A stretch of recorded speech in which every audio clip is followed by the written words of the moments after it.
Welcome everyone. It's 2007. Young Mongo Slade is 23 years old. I got a 24-year-old girlfriend, but she got two kids. And I'm like, oh my. I don't know what to do.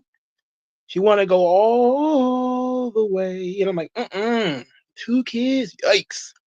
She had them when she was young. She was like 18, 19 when she had them. I'm like, oh God. And that's what was going on when this pay-per-view occurred. Uh, it lasted 2 years, and then she disappeared on me. So how about that?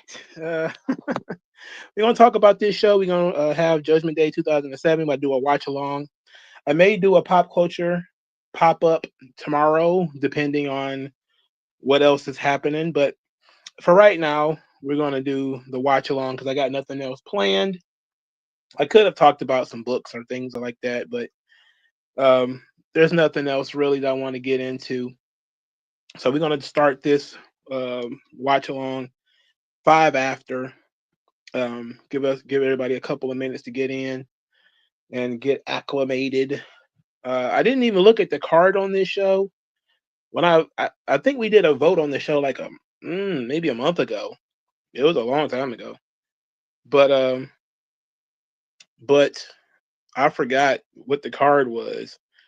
I'm looking at it from Peacock and I'm cringing. John Cena versus the Great Khali. I am absolutely full body cringing at this concept. But who knows? The rest of the show might be pretty good. So we're going to see how it turns out. I haven't watched any anime in a while. I bought a whole bunch of books and I just been reading a lot. And some of these books are kind of hefty. And it's taking me a while to get through them. I got two books running at once. I got a book at the office that I'm reading called ooh, it's about the Black Church, the history of the Black Church. It's from E. Franklin Frazier, and I got two books here. I'm still working through Bearing the Cross by David Garrow. It's about Martin Luther King and the Civil Rights Movement, and I just cracked Roll Jordan Roll: The World the Slaves Made by Eugene Genovese. Um, I read half this book called Allies for Freedom, which is about John Brown. It was written by Benjamin Quarles. The other half of the book is people writing about John Brown. I'm not thrilled about the idea that I want to read all of this. I probably won't. So I may consider that book complete. I ordered a couple of books off of Amazon, Black Power, and Black. Oh, I forgot what it's called, but it's by James Cone, the creator of the Black Liberation Theology, and he's a black pastor, but he's a socialist. I just kind of want to get into his mind, so I bought that. I bought G. Craig Lewis's The Truth About Hip Hop book, and I bought a book by somebody from the Nation of Islam about the Nation of Gods and Earths and their impact on hip hop. I want to do a sort of a comparison thing between those two books when I get them, which they probably won't be done until October. Um, WG Phil says, to be honest, I'm surprised they didn't revive Judgment Day as an In Your House DX or Rock Bottom for the Judgment Day during their peak. Yeah, I mean, it would have made sense, right? I'm surprised NXT doesn't do it. All right, one more minute, and then we're gonna start Judgment Day 2007.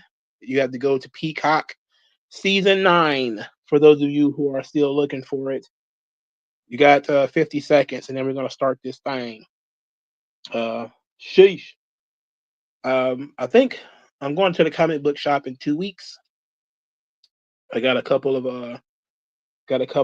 of comics in there, some manga mostly that I need to pick up, and hopefully it's not like $100, $200 worth of material. 20 seconds, and then we're gonna get the show started. I need to, get more into the stuff that I was doing. I don't even take a lot of notes on these books, really. I should. 10 seconds, and then we're gonna get into Judgment Day 2007. I just read the follow up to Frank Miller's Ronin Rising, and it wasn't very good. It was what it was though. All right, let's get started to this thing. 5, 4, 3, 2, 1. Let's go. Hit play. I was late. That's why I fast tracked the countdown. Oh no. Our opening video package.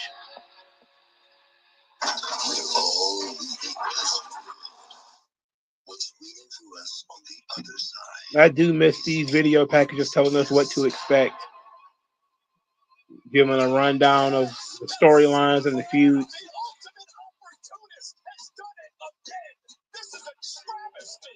I just watched Mr. Kennedy on a shoot interview talk about. Let me turn this down. I just watched Mr. Kennedy talk about what happened to him. It's so unfortunate. It's fucked actually.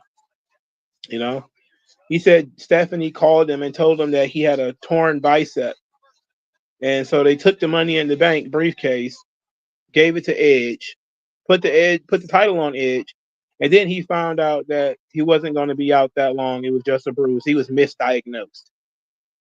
And talk about ruining a guy's life. That's absolutely horrific. But hey, I'm pretty sure there could have been worse mistakes made.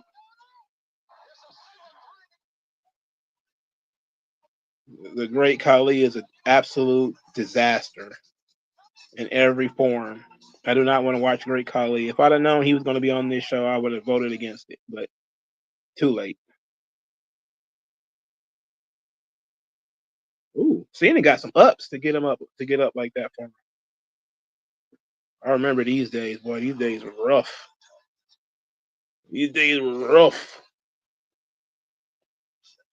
So I guess we gotta see what's going on the undercard here. Hopefully the undercard is solid.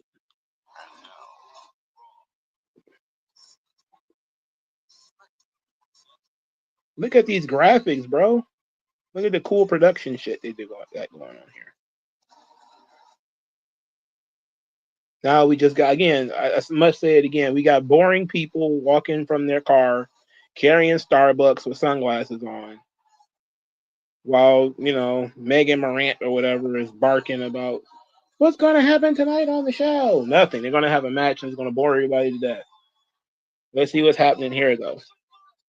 They're in St. Louis. Is Randy Orton going to be here?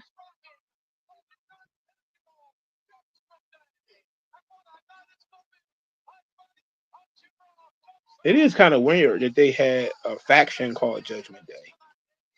They still have a faction called Judgment Day.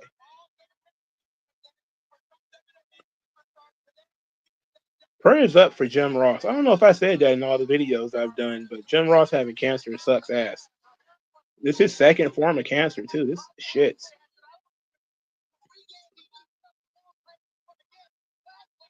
Hey, it's Joey Styles. Very nice. But yeah, ECW is going to have a match here. This is the McMahon match, I'm sure. It's egregious that they have 3 desks. 3 commentary teams. This is 100% not necessary. Vince is just spending the money. The timestamp, we got ourselves 3 minutes, 35 seconds. 3 minutes, 35 seconds. Here comes the Nature Boy. Woo!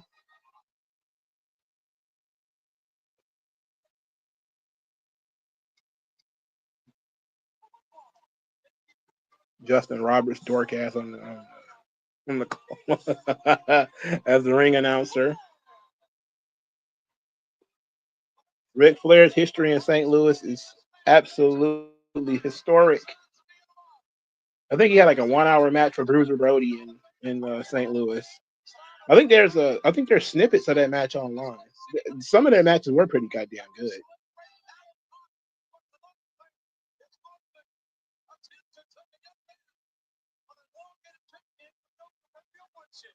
To the woodshed. Who taking to the woodshed?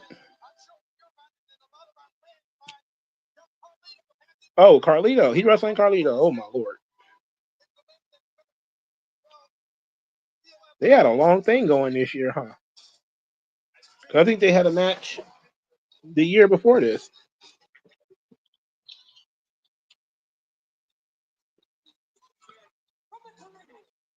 From the Caribbean, like Puerto Rico is not a thing.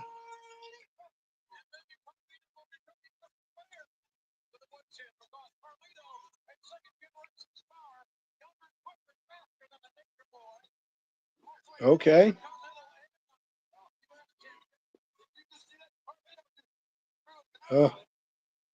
Man, Flair's old here. Jesus Christ. Flair just recently said something stupid about Jim Ross having cancer, saying that he always looking for attention. Then he claimed that it was a joke. Nate, read the room. The guy's got colon cancer. Now is not the time to joke. But maybe it was just the blowback that led to old Nate deciding that it was a mistake for him to say that. Look, Flair could barely move his legs. This was 2007. He was wrestling in 2023. For God's sake. Oof. Is this June 2007 or May 2007 for this pay-per-view? Nice backdrop there. Somebody got a sign that says Umaga ate my homework. Jesus Christ. Wrestling fans are something else, ain't they? I guess it could be worse. Oh, that was a nice one. Nice arm yank there by Carlito. Got advantage. Now he's starting to very light stomping here. WG Phil says apparently there was more context to Rick saying that Jim went on his show saying Rick didn't introduce his late wife to Jim, and Rick was responding to that.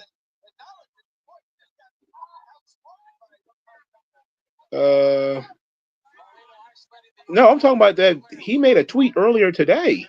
Ric Flair did about Jim Ross that seemingly got him in a lot of hot water. Unless that's the context to a joke that he made today, because that would be weird. Like, why would he choose today of all days to do that? Knowing that Jim Ross just had surgery for colon cancer, that would be not. This is not the time to make those kinds of jokes. He said, "Yeah, it was that him having the cancer." These people need to stop it. Flair is too old, and people are too sensitive. I still think it was a tasteless comment, though. But I don't know. Very weird decision making on Ric Flair's behalf to do this.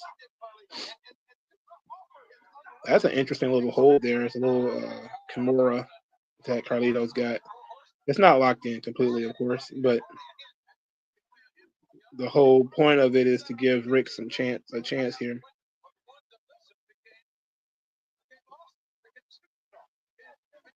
Caught up in the ropes. Chops. Flair, 90% of Flair's offense is chops. Carlito going after that arm. It's a good way for Flair to be able to sell without having to take a whole lot of bumps, and also to target the chops. Even though I don't think he's targeting the left arm, if I remember correctly. Yeah, left arm, which is not the chop arm. The chop arm is the right arm. So I don't know. Far be it from me to criticize the Intercontinental Champion, or former Intercontinental Champion, former United States Champion. Super push. The Carlito push that he got right out of the gate was actually quite good, and it's indicative of how he screwed up his own career. Because a lot of these guys that they brought in around this time, they got huge pushes. MVP, Kennedy, Carlito, and they were all gone by 2010. Most of them are gone. But they all got huge pushes, you know, either right out of the gate or like Lashley and Carlito. They got pushed big right out of the gate. So did Mr. Kennedy to a degree. And none of them stuck around.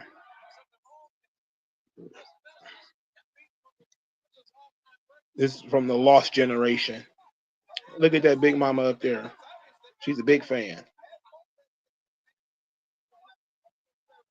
Look at how aggressive the referees are. That's another difference that you can look at from today's wrestling in the past. Is the referees seem to be a little bit more aggressive.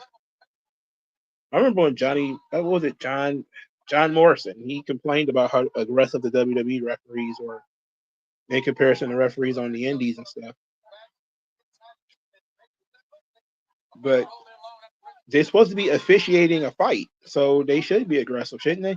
But now all the referees just stand by and watch things happen. They don't really even get involved anymore. Guys grab belts and just get back in the ring, and the referee just kind of like, what? Why would you do that? He kicked out at 1. That was a nice drop kick on the corner, though. I like that.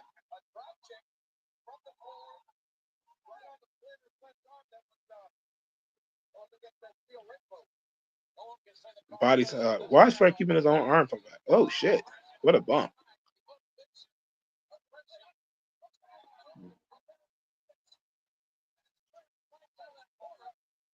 Are they still fighting about this Flair calling Carlito lazy?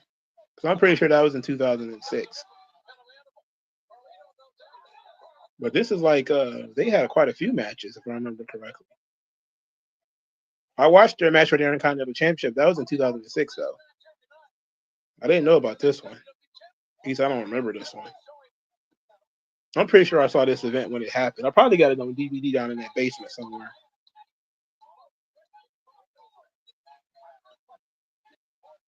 That guy he's aggressive. Nature boy.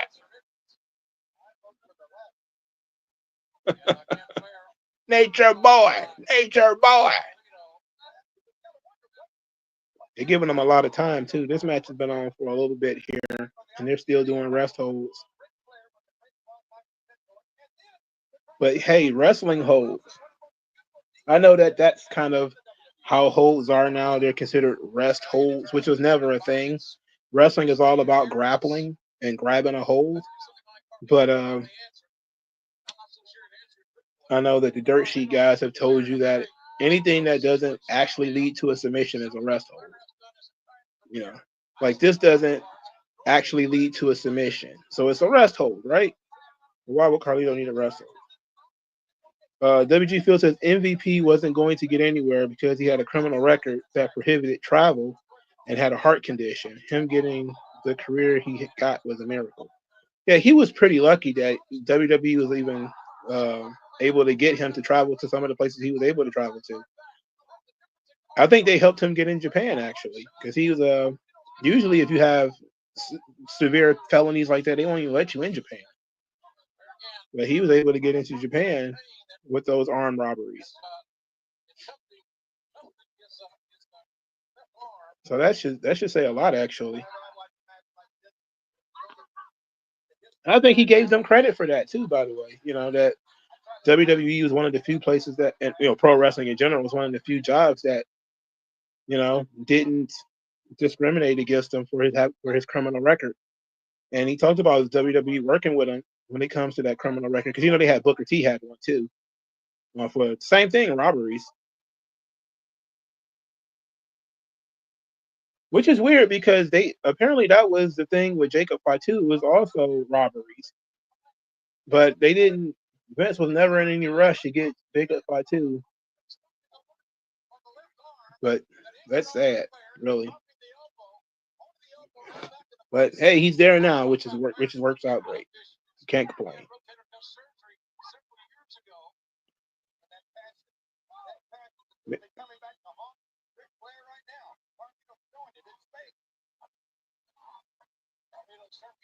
Carlito's trying very hard with these arm submissions. I appreciate it. And the fans are responding very well. The thing is, Flair is in his 60s here or something like that. He should be able to counter this. Okay, finally he countered it.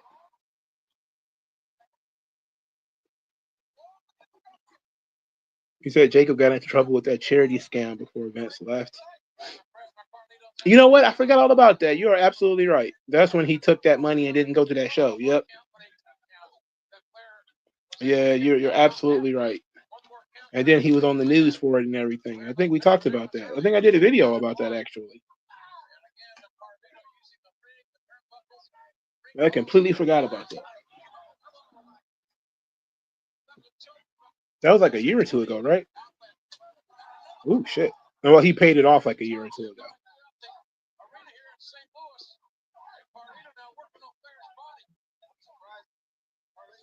It's still embarrassing he was even in that situation. AJ3 says, I noticed that there's been an absence of a women's match on this pay-per-view. This is the first match. I don't know if there's a women's match on this show at all, but maybe you looked at the card and I didn't. I didn't look at the card. So maybe there's no women's match on this show, which you're not going to hear me complain about, really, because I don't even know who the women are in this company at this time. This show is 2 hours and 30 minutes. So it's not going to be that long, actually. 2 hours and 30 minutes is not a long time for a pay-per-view. That's less than what Raw is now. Less than what SmackDown is now, for sure. SmackDown feels like, you locked in a bunker by yourself. That shit feel like solitary confinement sometimes.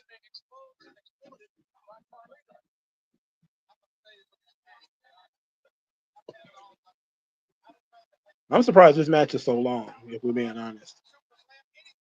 It didn't feel like they would give Carlito and Ric Flair this much time. But Flair's doing a good job of selling. And Carlito's being pretty vicious with the submissions. Even though they're not, the purpose of these submissions is not to win, but to torture. But you should think Flair would, with his the amount of experience he has, he should be able to get out of some of these holes.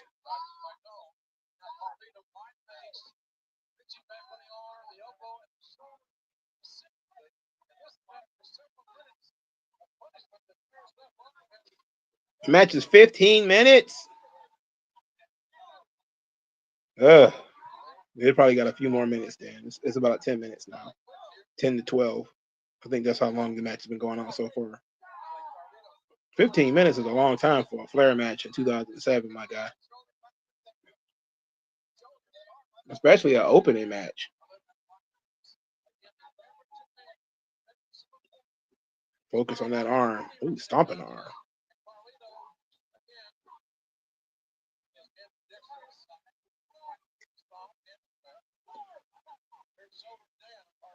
Carlito would never get a 15-minute match today.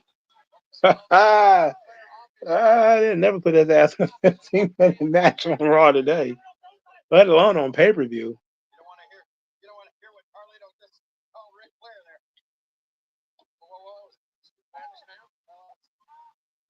Jeez, 15 minutes.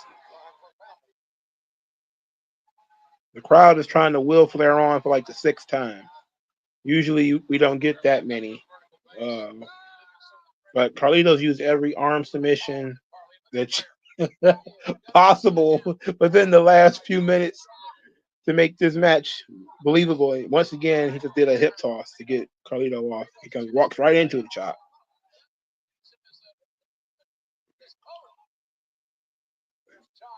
Flair finding the corner. He's going to fight out of the corner.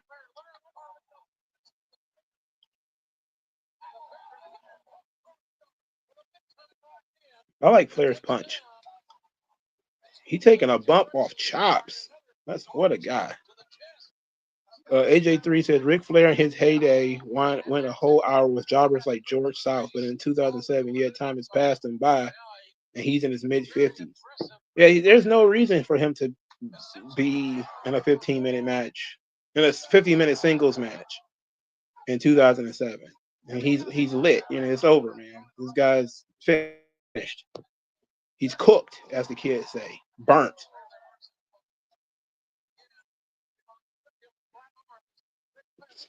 I wasn't reading dirt sheets during this time either, so I don't know how they felt about this. I'm pretty sure Cage Match would tell me if this match is any good or not. It's not bad. It's just kind of slow, and I think the match is too long. Nice chop block there from Nate.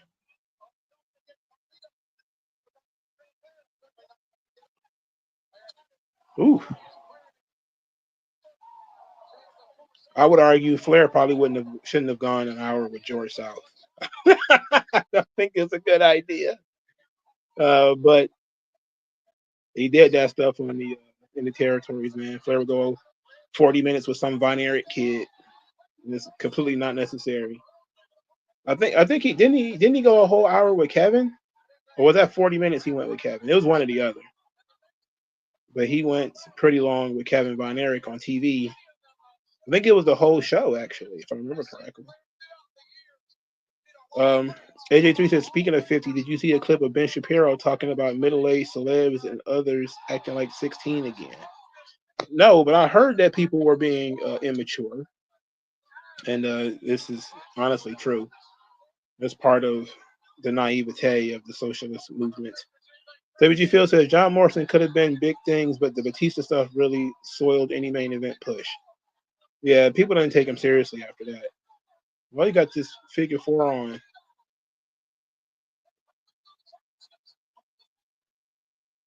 Oh, you got it locked in. Oh shit, he been dominating the whole match and he submits to the figure 4.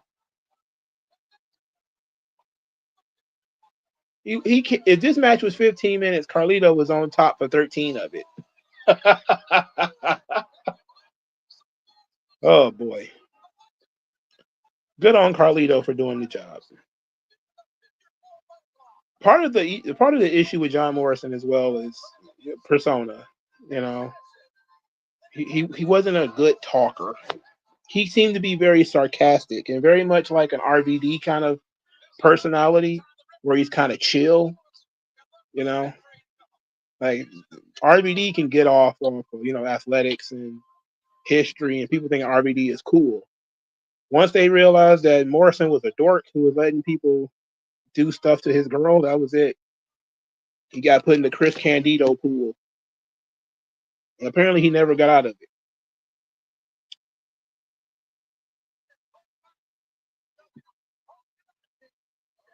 Ike the Don says this was the last good angle for Carlito in his first run.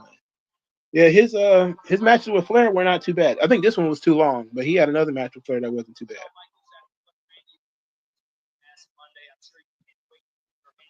Shawn Michaels versus Randy Orton tonight? All right. All right.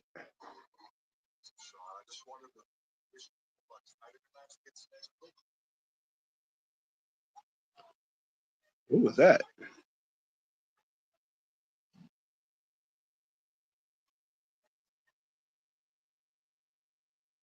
Okay.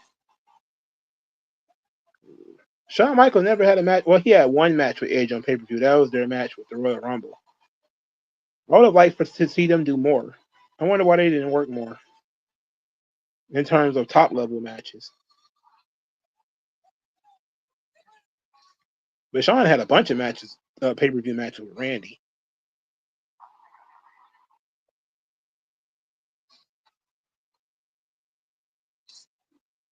He booted the shit out of Shawn's ass. Kicked the life out of him. Was this before Edge won the title? Because it seems like it might be.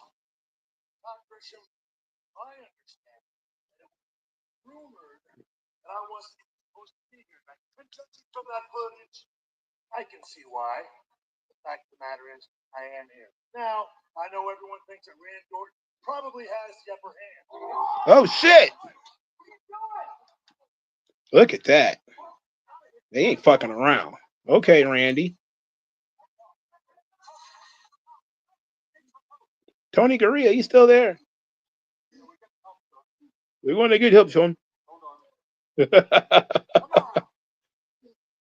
Ike the Don says, yeah, there's levels to charisma. You can be physically charismatic, but not a charismatic talker. I just don't think he had a really engaging personality either, to be fair.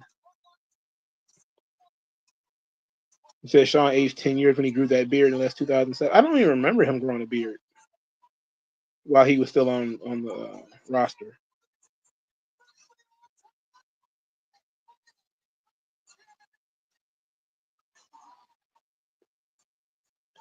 Seeing Shane and Vince is like weird because it's like a whole different universe now because they're so separate from the company now. This is do-rag Vince. We in do-rag Vince era. This is his punishment for WrestleMania. Look how weird Umaga don't know how to tag.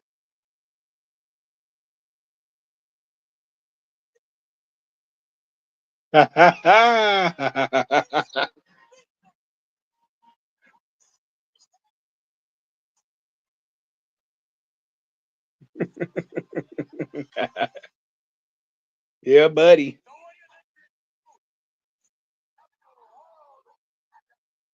The weird thing is he actually carried this belt around for a while.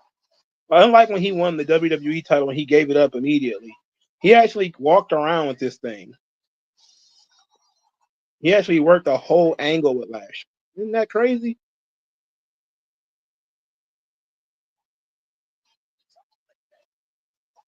Three on one.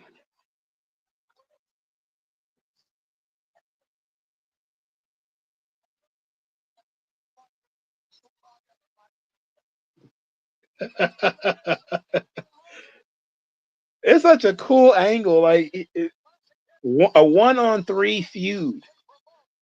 You know, it's literally a 1-on-3 feud. I would imagine if they do got, if Vince does have do-rags still, they're probably in the warehouse. I would put the motherfuckers in the museum. But here it is. If it's June or July, his hair should have grown back by this time. He got his hair cut in April. But it's still short at this time. You could actually see that he has hair. But the do-rag matching the suit is fucking hilarious, God. Jesus Christ. That's tremendous. Wait, how did Shane McMahon just knock him down like that? Lashley is too big to be taken absolutely destroyed by Shane McMahon like that. Look at how Angles used to look. Oh my God.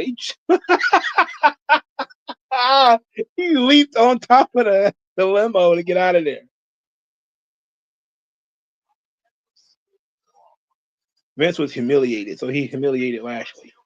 I like that.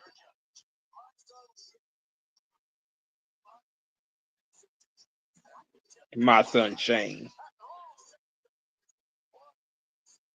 Matt Striker sucks ass. I remember actually caping for him a little bit back then. I actually thought he wasn't too bad, but no, I don't like that guy. No. Jesus Christ. What a belt shot in the parking lot.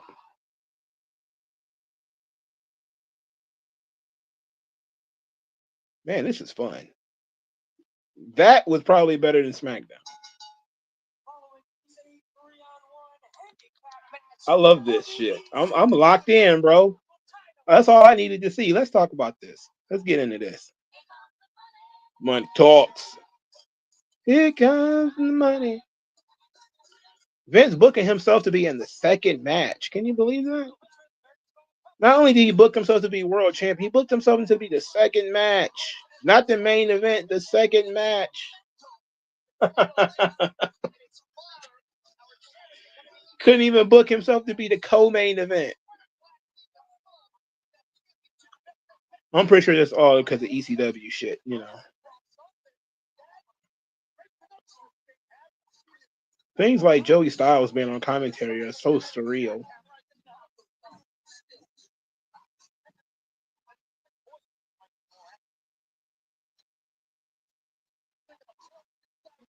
Good old Umaga. Uncle Eddie.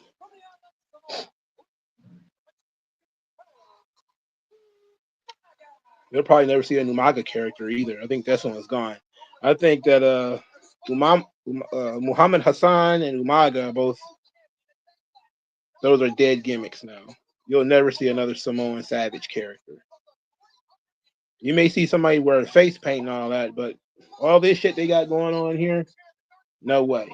The barefoot stuff and all that, and probably not. I think that wasn't what's the name barefoot for a while? Solo.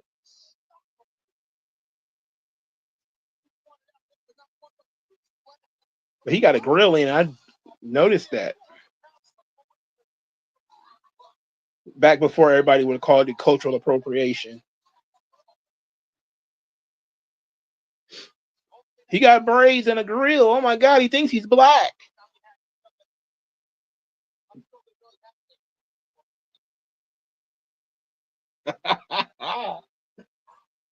Oh my God. That's one of my favorite things in the world is everybody being mad at Jacob Fatu.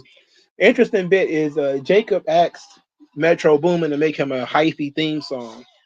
You know, if he get a hyphy theme song, they gonna swear he was like, this nigga think he's black.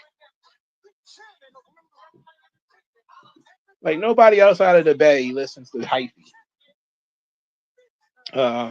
Mr. Fantastic Shane 06 to 2009 versus Cable Shane from 16 to 23. Who's winning? I hate Shane McMahon from 2016. When he won that World Cup or whatever it is, I wanted to throw up. And then he had that really terrible feud with Braun Strowman. That was the worst thing that they've done in a long time, dog. I still don't know why they were feuding. They just were, and they were sweating all over each other, and I didn't understand it at all. But Shane here is fun. Shane tag teaming with Vince is fucking fun.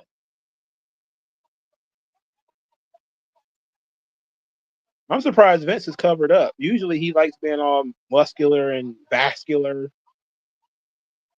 He wearing a whole lot of clothes out there. Why is not Brad Armstrong? Why is Armstrong giving Vince? I don't know which Armstrong that is. Why is he giving Vince so much grief? One of Road Dogg's many brothers. I don't remember what that one's name is.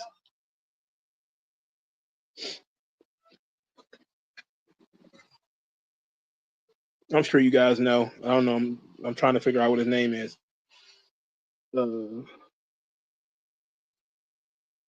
Fuck. Scott. Oh yeah, there we go. Scott Armstrong. All right.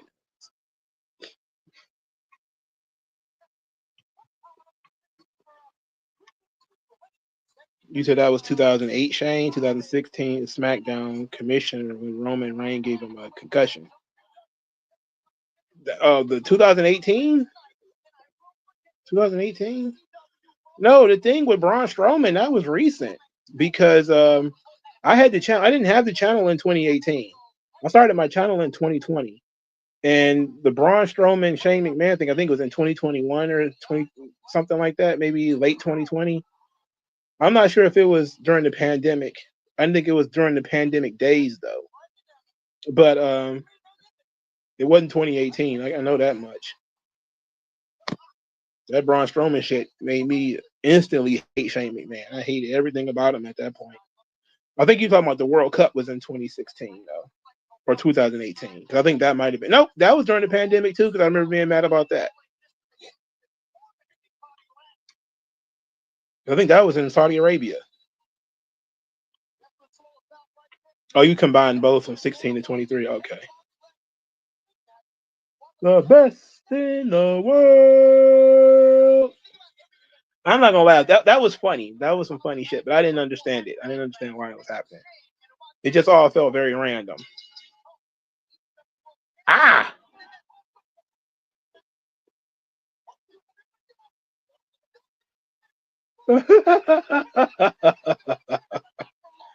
Vince's do-rag came off. What is Shane doing? Look at this. Shane is such a good in-ring performer too. He's very good.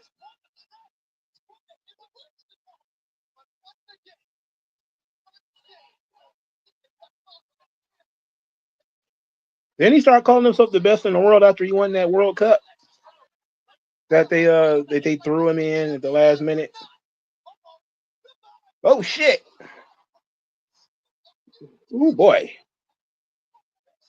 Damn! Why do you look like he's throwing that shit in?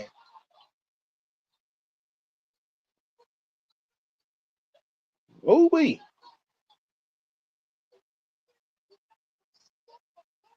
Lashley tearing these motherfuckers apart. This shit rules.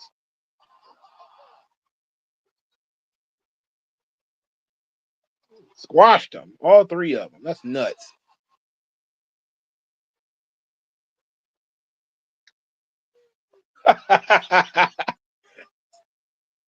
That was great. Short to the point. Now Vince got to do something to get this thing. He's gonna turn it around or something like that. Restart the match or some horse shit, right? Vince took one punch, rolled out of the ring, and just stayed there.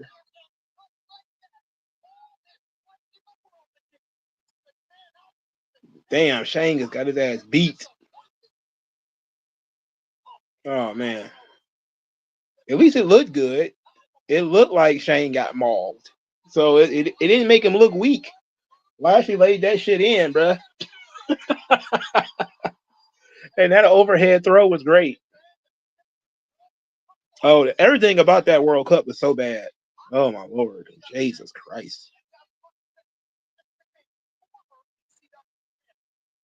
He's probably gonna show up to court in a goddamn oxygen tank like Paulie from Goodfellas. like all those other old guys from Goodfellas. He gonna show up on oxygen.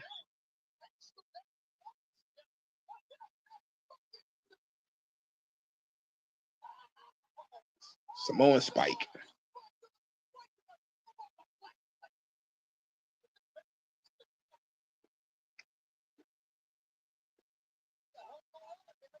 The only thing I did not like about this angle was how Umaga was treated, because even though he's the heavy in this situation, he didn't really get that much out of it. And then a little while later after this, he won the Intercontinental title and then gave it to fucking Santino. That shit was garbage.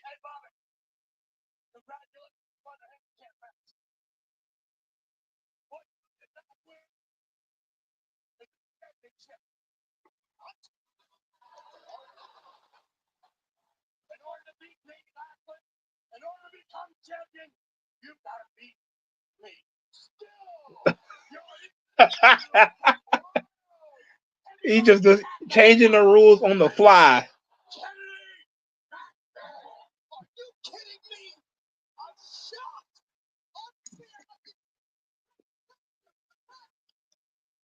This was really good. This was really good. They didn't bury Umaga or Vince. They killed Shane though, but who cares? It's Shane, so it's not bad. But Lashley won the match at least. He said Shane with his do-rag Vince, Umaga, and Shane with his oversized jersey. Looks like something out of a WWE video game story mode in the mid-2000s.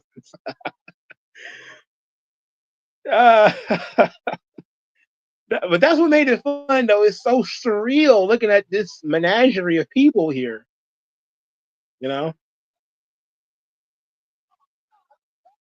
I remember Umaga at this point in time is basically Kamala. You know, like he doesn't understand tagging. He doesn't understand how to pin people and shit. Like, you know, all kind of weird, savage stuff.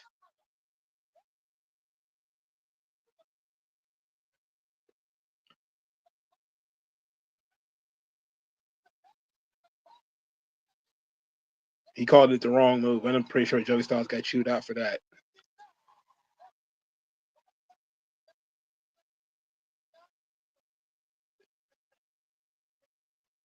Okay. He's just making up shit as we go along.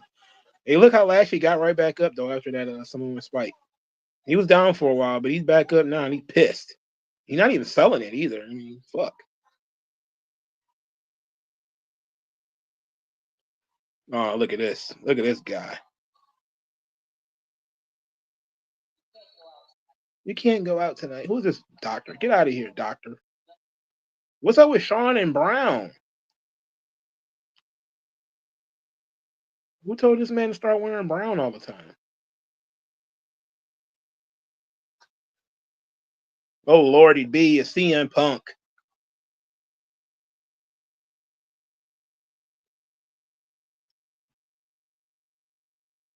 Jeff Hardy revealed that Umaga linked him up with Posca markers for the face paint. Yeah, I heard about that. That's when he started painting his face. Yeah. That was very cool. I think that's all he uses now is Posca markers. My God, he's a mummy.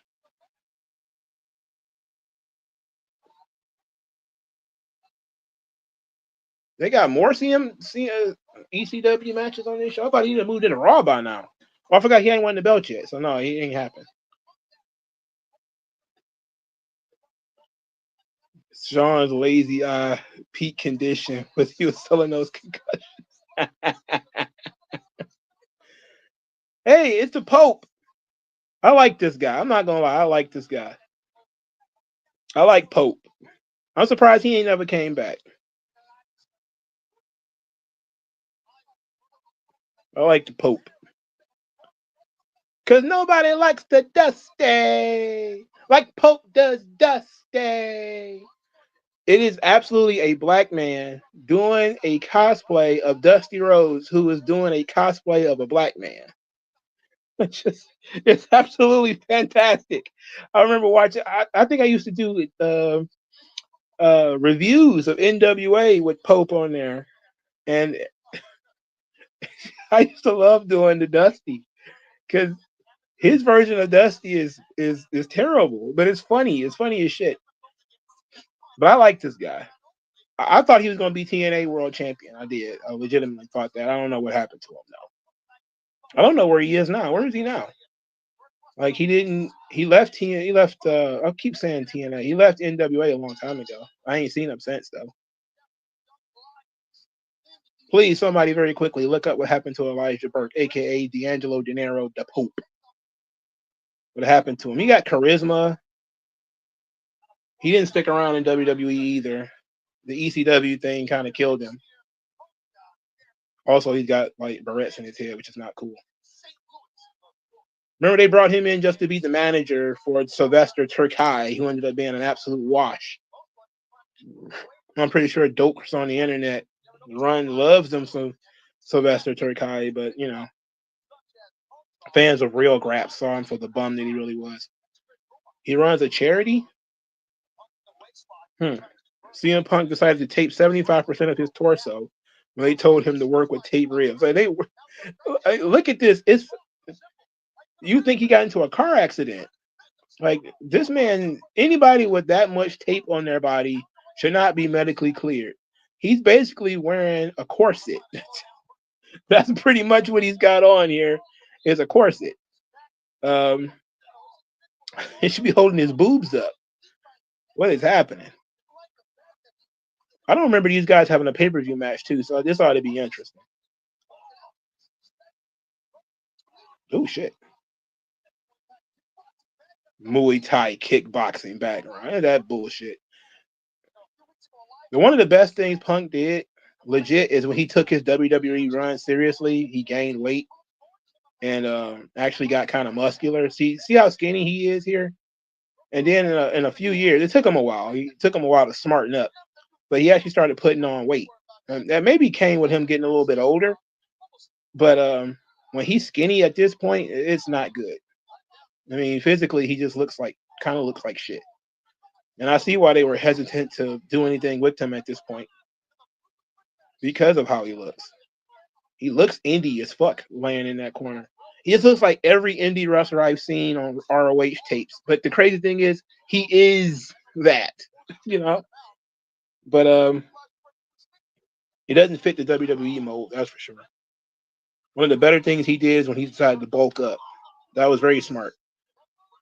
Dean Ambrose didn't get the note until right before he left because he looked the same way in 2016, 17. WWE TNA Full says, I remember Punk explicitly saying that Burke was his least favorite opponent in his entire WWE run. I wonder why that is.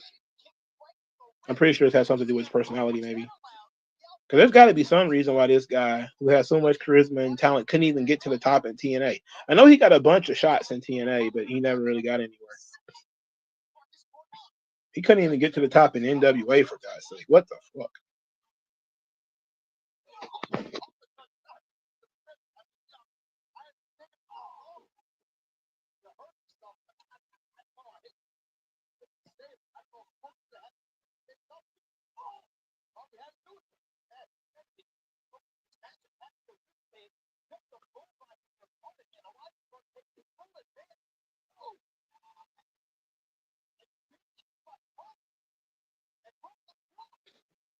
Oh, an overhead T-bone suplex. I like it. This mid card is fuck right here, though. The crowd probably don't know either one of these guys too well, even though Punk's been around for a long time, and you probably know him from the Indies. But I don't know where the fuck Burt came from. I'm not even sure if I remember seeing him on the Indies at this time. But I did have tapes. I had like a ROH tape with Punk and Samoa Joe on it. One of the many times I was like, "Oh, I heard so much about that match. I had to see it." But the match I think I got is not the match everybody was talking about. The match everybody was talking about was like the hour-long match. And I don't think I could see that. I think I saw that on YouTube or something.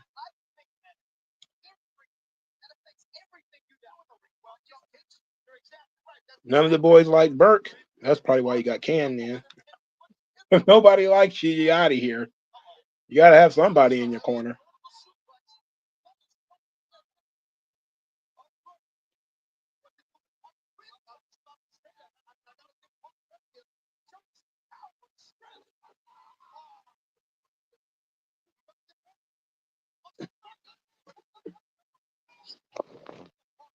I can never get over this motherfucker having a Cobra tattoo.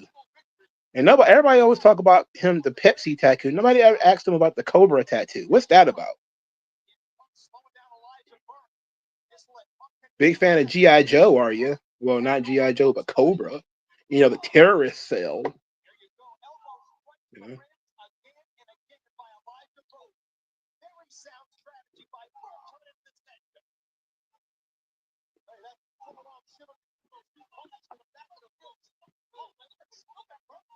Nice punches there about Burke. I like that. One thing we got a problem here is these things rattling around in his head. I don't like that. He's a grown man. And he looked like a first grade girl. All these barrettes in his head. That's nuts.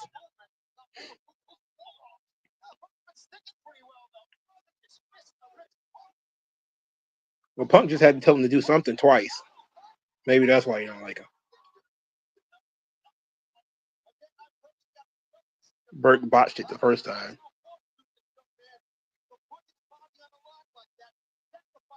He's 33. Wait, Burke was 33 in this match? That's older than I would think.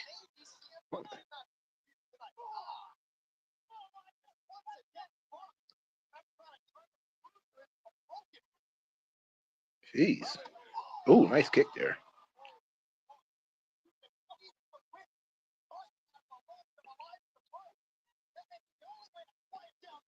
Maybe I ought to do a WWECW watch through because I don't think I watched that program since I saw it on TV.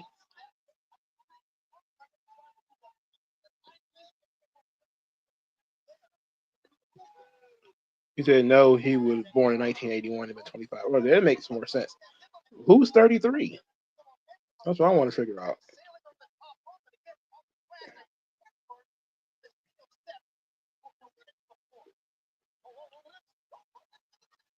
One, two. Headlock takeover. Oh my goodness.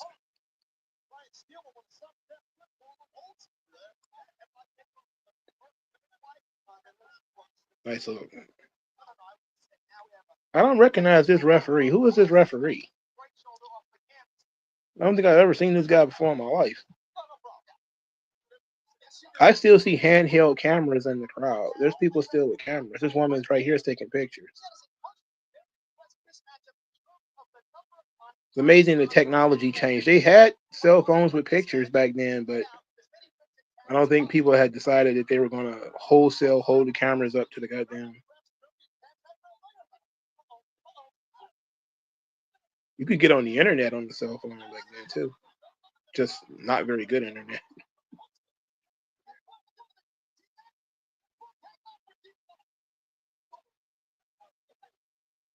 Springboard drop kick. There we go.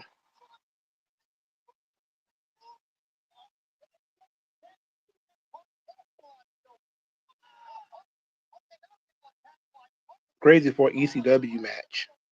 There's rules, which I know bothers a lot of people about ECW. Oh, Tope, very sloppy, very slow. But that was not too bad. Hey, that kid's very impressed. This is before everybody started doing it. Phil says, I think the beats was to make him stand out from MVP, another NBA-inspired black wrestler with braids. Yeah, but they look different. Like they look so different. Like MVP was wearing like a full body Power Ranger outfit to cover up his tattoos.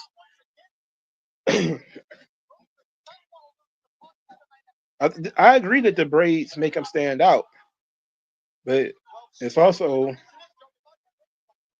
weird. You know, it's certainly different though.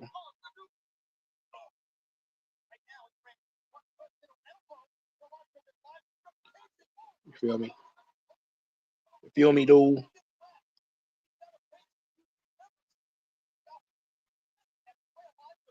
This is a very aggressive referee. Who is this referee?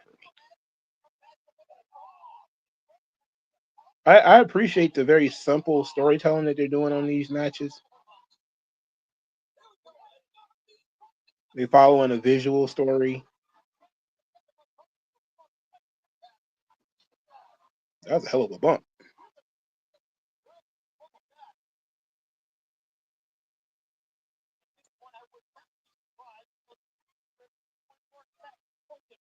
They didn't. Did they tell us how he bruised the ribs? I don't. They didn't do a video package, so I have no idea why the ribs are bruised.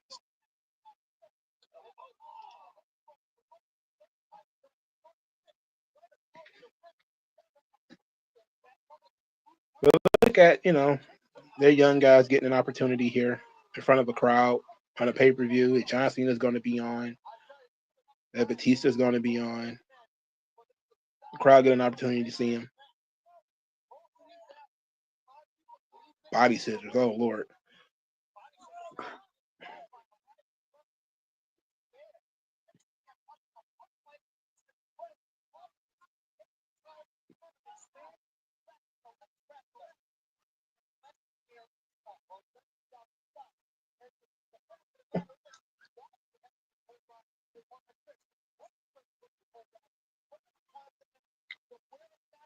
Really? It's the perfect time of the match to use a body scissors?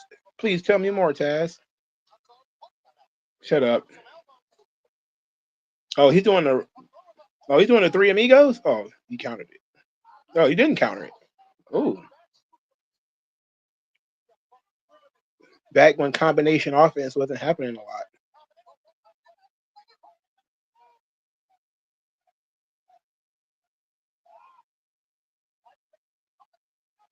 What are they counting that? Is that JBL they say?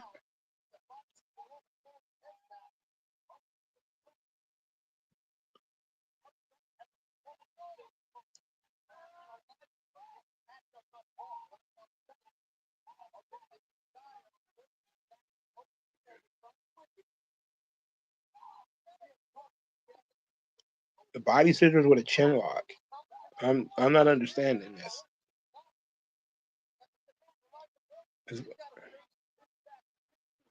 I understand that this is uncomfortable, but I don't see how this is a submission hold. I don't.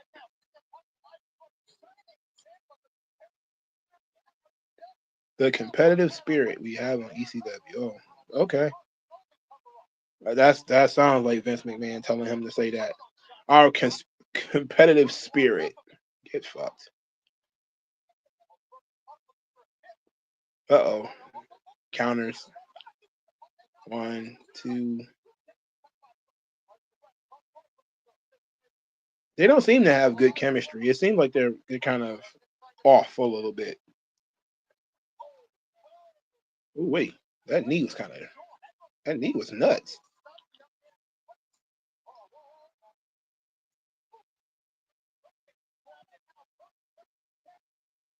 Like there are some spots that you can see that they're struggling through it. Like it's not obviously botched to like today, but it's you could tell that things are less than smooth with these two guys. Ooh, what is this selling? He said, no wonder ECW died.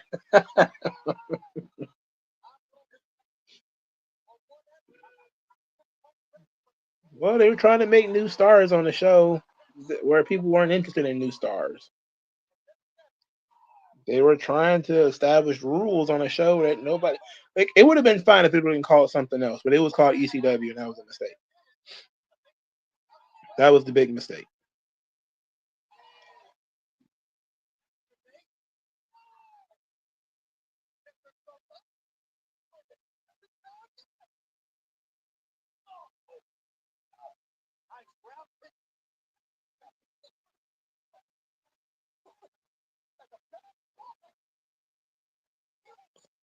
This feels like a TV match that they're having here, which is fine, except it's pay-per-view. Oh wait, insecurity.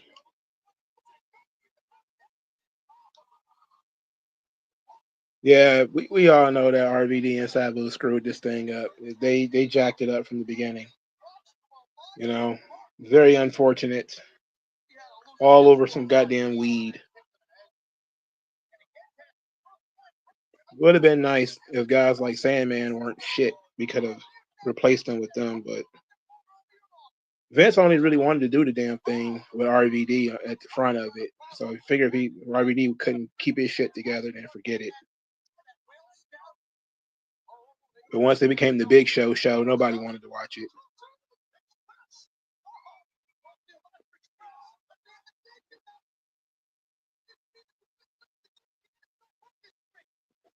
Oh, the STO was nice.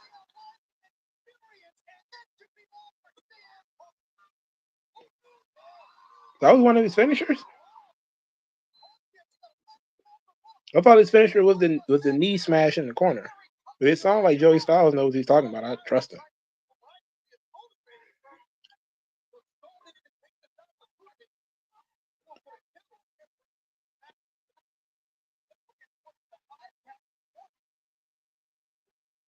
Oh, there it is. That's his finisher right there. The running knee thing to the back.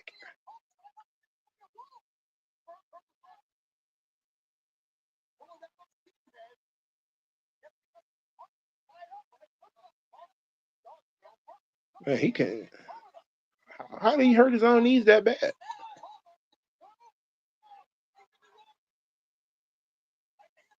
Interesting.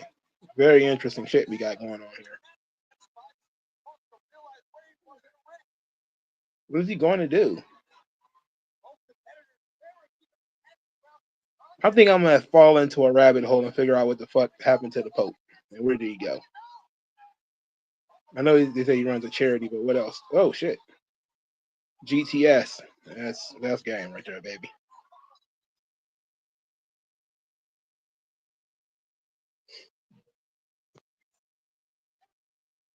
He said if WWE could have gotten Samoa Joe, AJ Styles, and Jay Lethal and then try to turn our ECW into an ROH light with Punk, could it work? It'll work for the people on the dirt sheets. AJ3 says, I wonder why they never revived any of the ECW titles. Yeah, like the TV belts, the tag team belts, they didn't decide to bring none of those back. I think that was also part of the problem. But then again, a lot of shit went wrong less than 6 months in. Like that was a weird thing. Like the rollout of the of the company, the show was botched less than 6 months in. Remember, because Rob Van Dam won the belt, and then I think like 2 months or a month or so later, the arrest and all that shit happened. So it wasn't that long afterwards. So it seemed like Vince gave up on it pretty soon, pretty quickly, and then they made it the Big Show, which of course is the worst.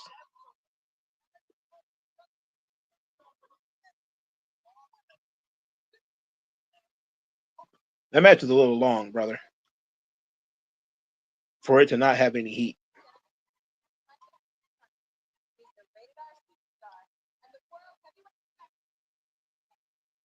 Oh, hey, it's Edge.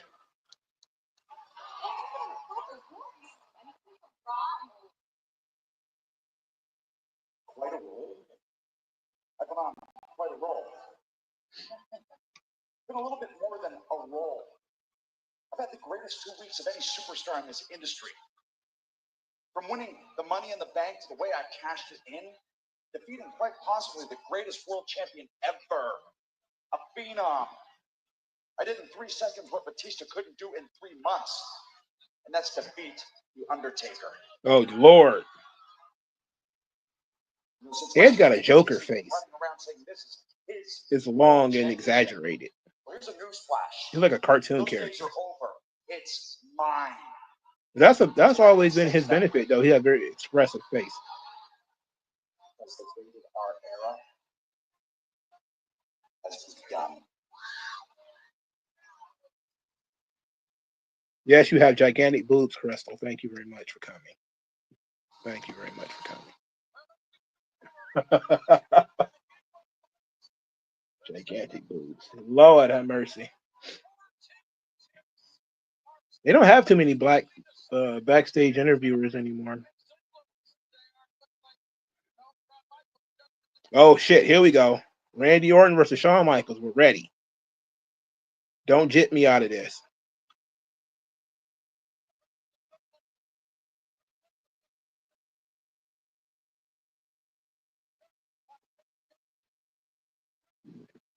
You see how they're doing angles throughout the show?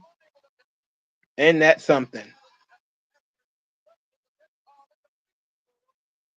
Even a pay-per-view match, they're still doing angles throughout the show. Oh, I know that's sacrilege. How could you do an angle on the show? My God, why would you do that? You have a match to deliver. You have commercials. You have stuff to sell.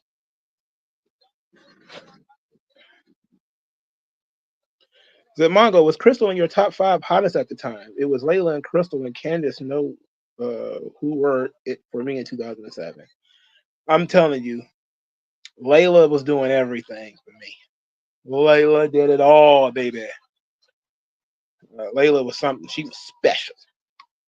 She was very special. Crystal just had big titties. I'm not sure that she was one of my favorites.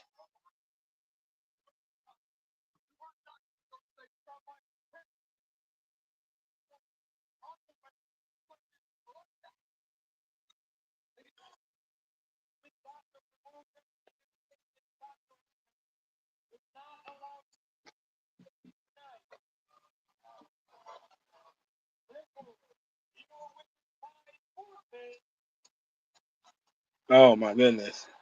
That's what you think. That's what you think, young Randall. You gonna attack him from behind?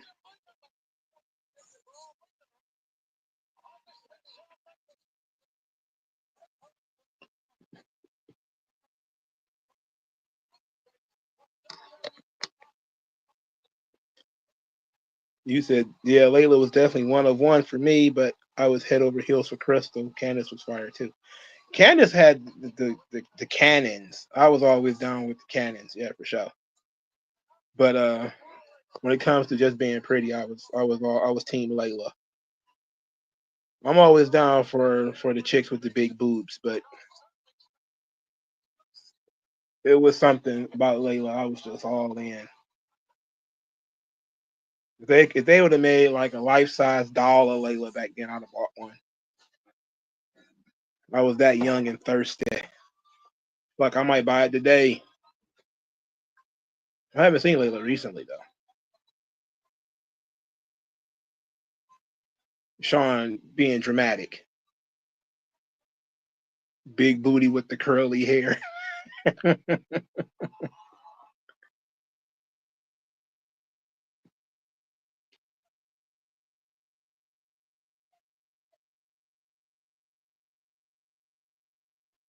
What do you mean, ref? You can't let him do this. That's the thing. The doctor said no. The referee can't overrule the doctor. Since when can referees overrule doctors?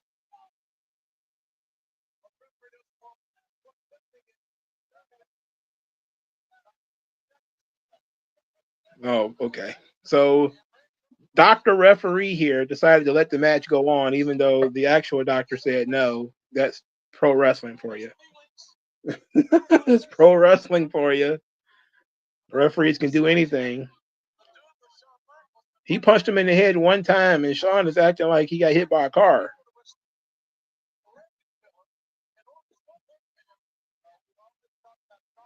Oh, he's going for the draping DDT.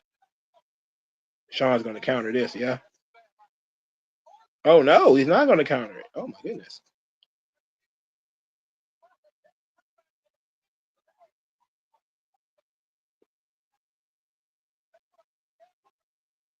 The referee's trying to make sure the shoulders are down when the shoulders are clearly down. Look at this shit here. This man is unconscious, referee.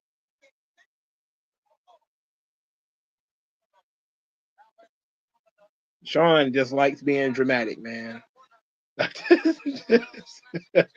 There's some dramatic shit he got going on here.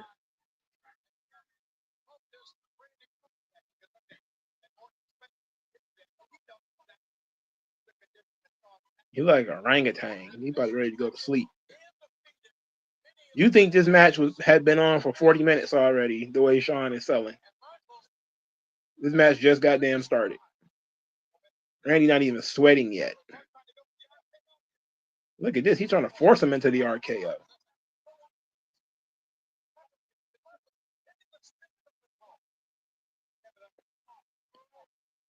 Why didn't he do it?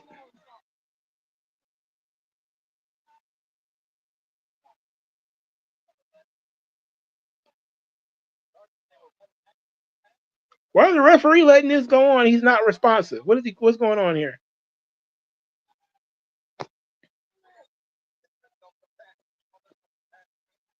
Sir John Legion says, I actually didn't know she was half Arab. I thought she had two black parents. I believe her father is African and her mother is Middle Eastern. She's from Morocco. Well, Morocco is in Africa. So she might be a African Arab, because there are those. But I knew Layla was something. But she was everything. I was 100%. I was all in on Layla. I really was.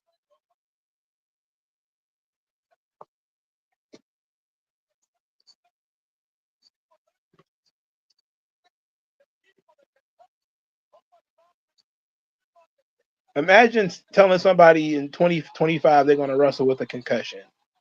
Everybody and their mama throw a fit. Whoa, great. It was actually kind of a sloppy flying elbow. You could tell Sean is really selling the shit out of this thing. Did you see the Marvel vs. Capcom Marvel Legends revealed its 2 packs of Cap and Venom, Psylocke and Thanos, Wolverine, the Silver Samurai, War Machine, and Omega Red? No, I have no idea what this is. Is that why is Silver Samurai on the game?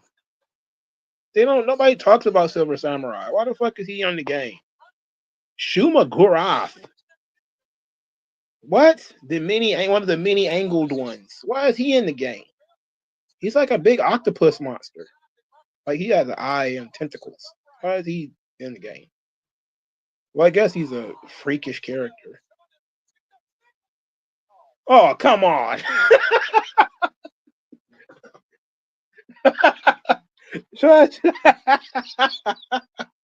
He tuned up the band and fainted.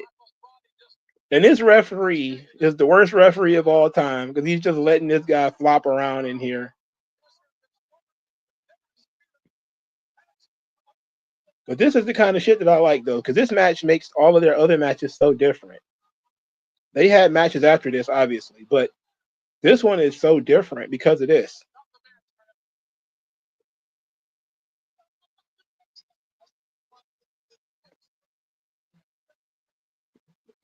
He can't continue. He can't continue. Oh, they whack.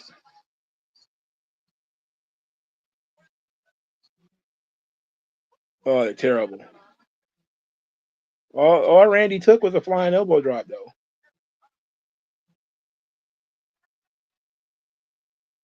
But they're putting over Randy. They're getting him back where he needs to be. This was the end of that rated R RKO shit, right?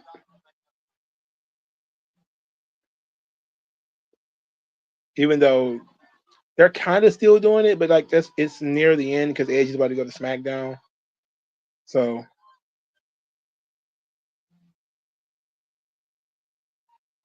oh, RKO. Good lord. Wait a minute. What was this lady? Is that his wife?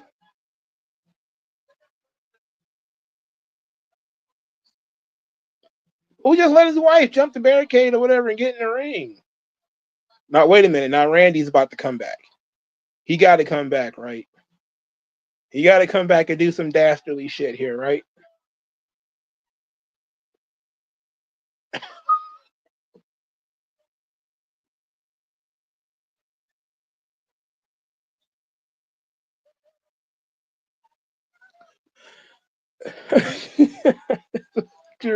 Her doctor, he's got a beige suit. He's wearing gloves. Oh my lord. Yeah, Randy wasn't hearing voices yet. They were whispers. You know, good bastard. That's Rebecca, aka Whisper from WCW. She was a babe. I don't remember seeing her as a Nitro girl, but I didn't remember seeing her obviously during her few. Oh my goodness! Look at she's just as dramatic as he is. Look how he's clutching the referee. Oh,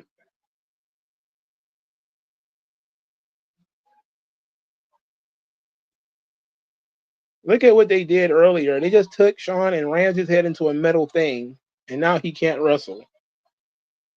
He got the shit kicked out of him. Randy still hit that RKO though. He got to come back, right? I mean, this seems like it's all set up for Randy to make a return to do something that he ain't got no business doing.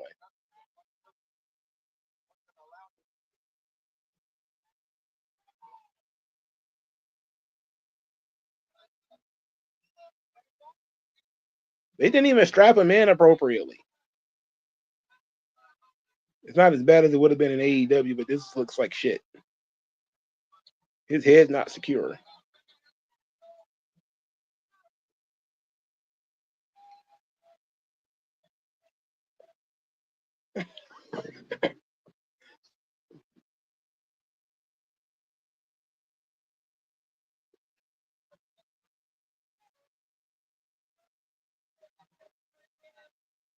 Oh, this Sean is down bad. He's so down bad.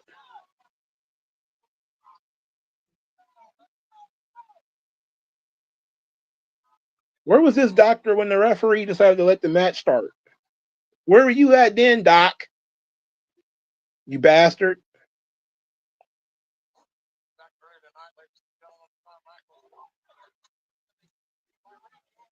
You got a face full of metal. X9, how you doing, sir? Timestamp for those of you who are watching or trying to catch up. 1 hour, 13 minutes, 30 seconds. They just gypped us out of Randy Orton versus Shawn Michaels. The motherfuckers in the audience were applauding Randy after the RKO while Rebecca's crying her eyes out.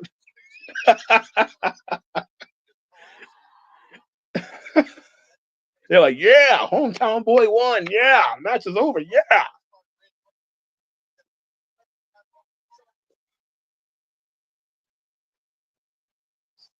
That was sick. Yeah, it was sick.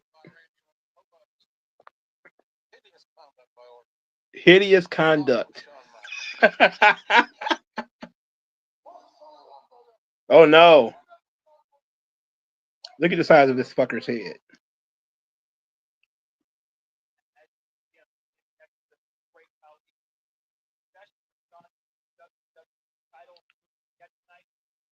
That's that writer guy. Who is this guy?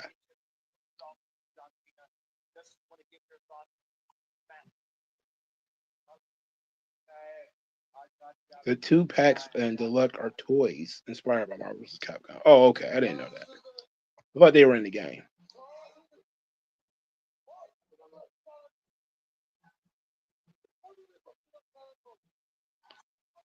This man is basically the giant Baba of Japan. Giant Baba of Japan. Giant Baba of India. Huge star. Nobody can understand a fucking thing he says.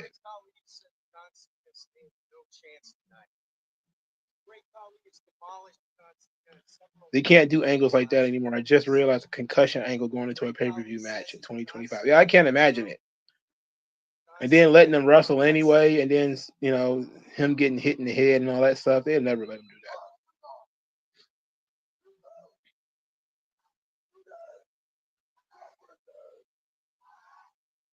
That's not a foreign language. That's no language.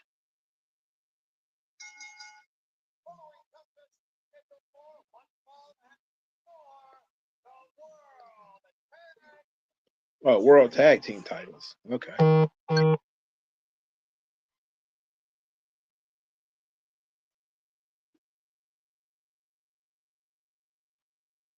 Hey, it's the Hardy Boys.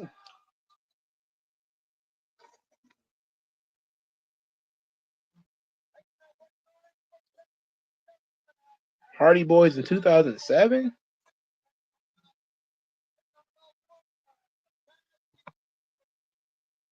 Kali used to squeeze Brett's head like a ball. X9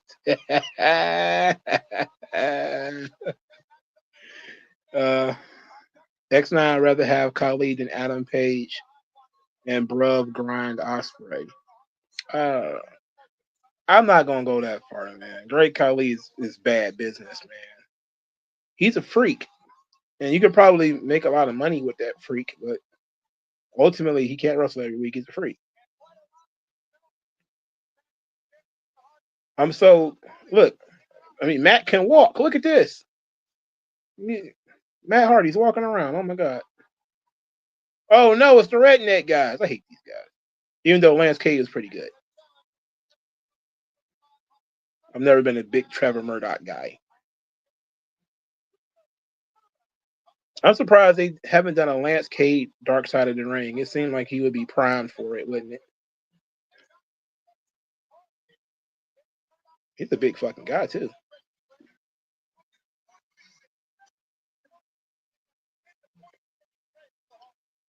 If you count 2019 Osprey, that boy was on another level. I don't know. I'm not a big Osprey guy. Yeah, what Khali did to Rey Mysterio was so sad. And it's only because Rey is so tiny that it made you feel so bad for him. And he had him bleeding from they did. They had him bleeding from every orifice in his head. It looked like something out of Mad Magazine.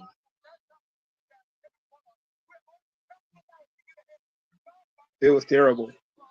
I remember that. That shit was sad in the motherfucker. Because it looked believable.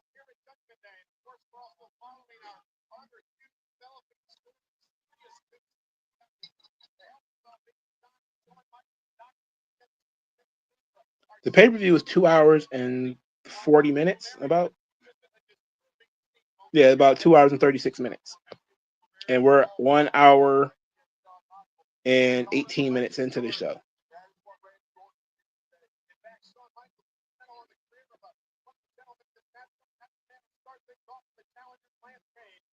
I like Lance Cade.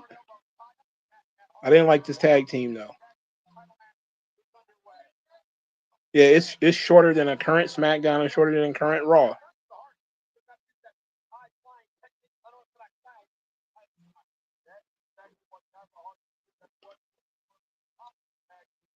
I wish we could have got a Lance Cade singles run.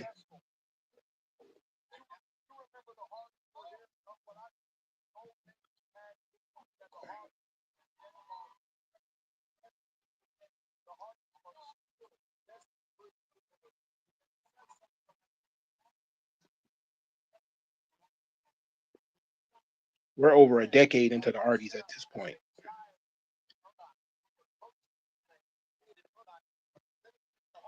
X9 says the only person I would still respect from AEW, if you don't card JR, is Omega. Well, I won't say, I don't respect a lot of those guys, because the only guys I really don't like are the Young Bucks, really. Kenny Omega gets on my nerves, and I think he's overrated, but I don't disrespect him. I'm not a huge Osprey guy either. I don't like Hangman Page though. I don't like him as a person, as a character. I think he sucks.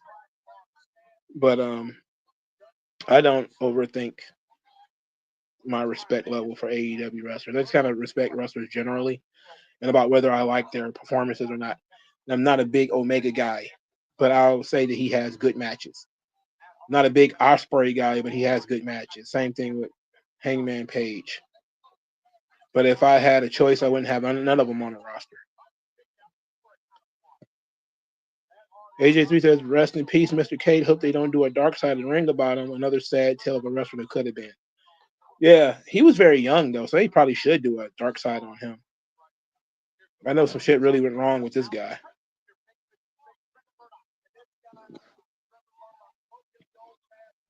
But I could have swore they did a dark side of the ring episode on Test, but it never happened. Like, did somebody lie to me and they never did a Test episode?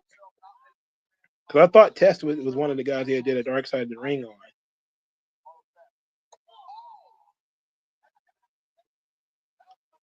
Because I remember asking my brother about it too, and they said he remembers seeing Test too. And somebody told him that there was going to be a dark side of the ring on Test. Maybe next year. You said no, they never did a Test episode. Was one announced and then they didn't do it, or what? You said another thing we don't see is Confederate flag. Yeah, you don't see Confederate flags anymore. You forget it. The weird thing is I was watching a Lil Jon and the East Side Boys video. I was watching Bia, and it's a Confederate flag all up in that joint. The black guys are wearing it. They're flying the Confederate flag on their shirts and all kinds of stuff. Like, it's a completely over the top thing. Ike says it's probably mentioned on some episodes. Maybe. WWE would never allow that Test. They can't stop what they do. They can do whatever they want. The only thing is Test, Lance Cade, and Mike Awesome are all suicide cases. No, wait, yeah, I think Lance Cade was a suicide or an OD, one or the other. But you can't do anything about that. Test came back to WWE. He was jacked up on everything. He was like prime Overeem. He was on all the horse meat. Kent Jones, how you doing, sir?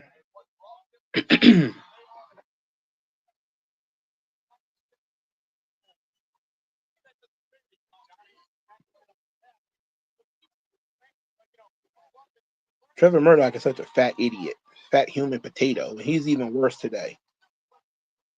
I understand it's a body type thing, but Jesus. He became NWA World Heavyweight Champion. Believe it or not. Believe it or not.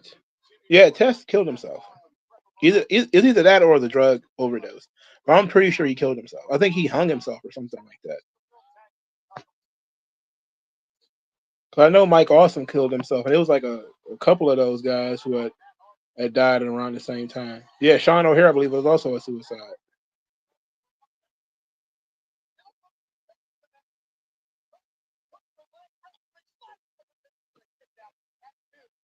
Tess was on that. He was on that Overeem diet. He was like Bane from Batman. I mean, he was basically breathing testosterone.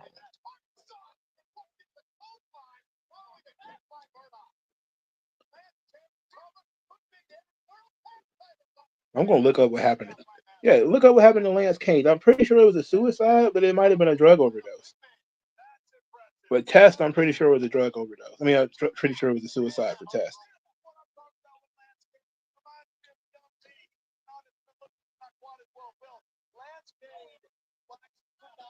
X9 says he's going to watch the UFC pay-per-view next weekend and compare it to Raw because they both belong to TKO.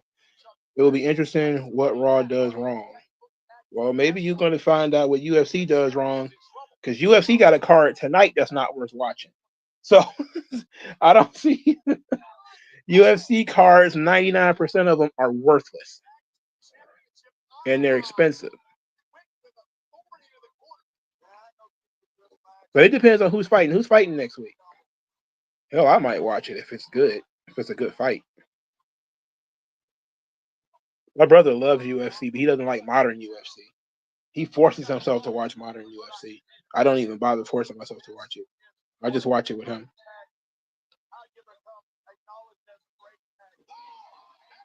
He said it. Cade and Test are accidental suicides. Okay, it's like drug overdoses. If the fights are mid, I'm going to the club. Like UFC might be something fun to watch if you go to like a bar or something like that. But like watching it in your own home, nah. They don't actually start the fights until fucking midnight. And then the main event ain't in the ring until 1 o'clock in the morning or 2 o'clock in the morning or whatever ridiculous thing. And it's a boring ass main event anyway. UFC lost all its juice. Whisper in the wind. Oh, he overshot it.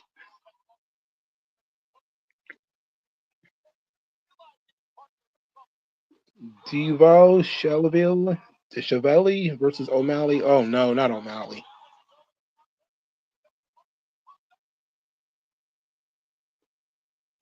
What is your thoughts on my racism as a financial currency comment? Oh, your comment. Okay. I'll try to figure out what that is. It is an opportunity to people to trade and get money. So, the DEI shits. It's unfortunate, but there is a level of truth to it.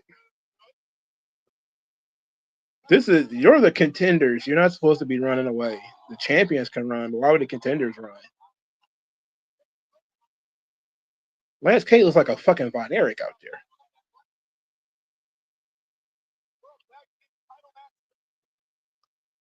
there. Mid 2000s, early 2010s, I was into UFC. Actually, watching UFC pay per view at a bar. You're right. It is actually a good time. Me and my brother, we both love early era UFC when it was at its peak in like the 2000s. And he collects DVDs from that era. And he was just watching Chuck Liddell versus Rampage Jackson. I never get tired of watching that fight. It's not long. So I never get tired of watching that. I forget which one it is, like what's the date on it, but it's the one that didn't take last long before Chuck Liddell was like, What happened? Why are you doing that?" Like, you got knocked out, dude. It's over. All right, you're done for. But that was the good days of the UFC. Today it sucks. It sucks hard today.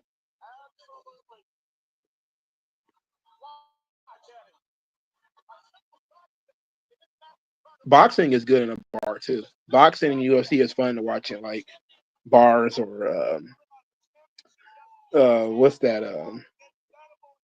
Buffalo Wild Wings.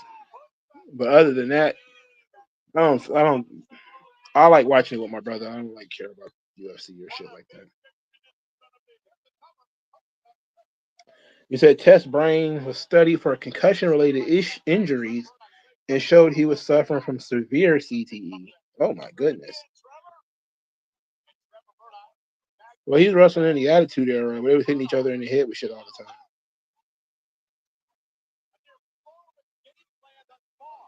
He said that's when Rampage won the light heavyweight title. Absolutely. That was great. Rampage was a beast. What a great fight that was.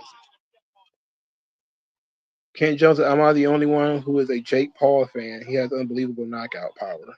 Who the hell is he knocked out? Well, he knocked out some washed up guys, I guess.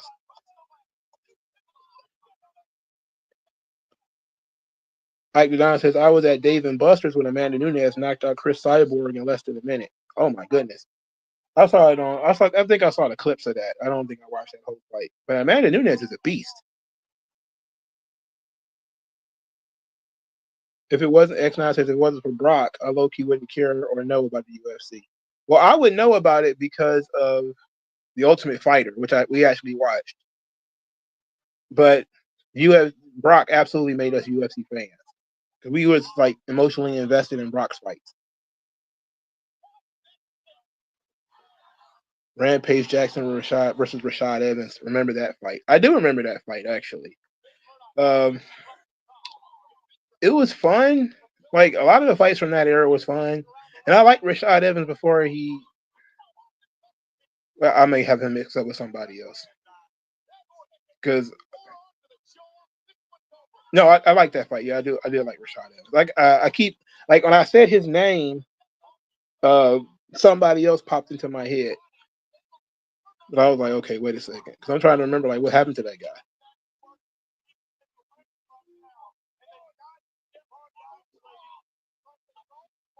It was interesting that Rampage was talking about he wanted to wrestle in TNA. And he wanted to wrestle in WWE too, but he said he couldn't get trained anywhere. Nobody sent him to TNA was supposed to train him and they never did. I wish he'd have came to WWE. Rampage would have been a great pro wrestler.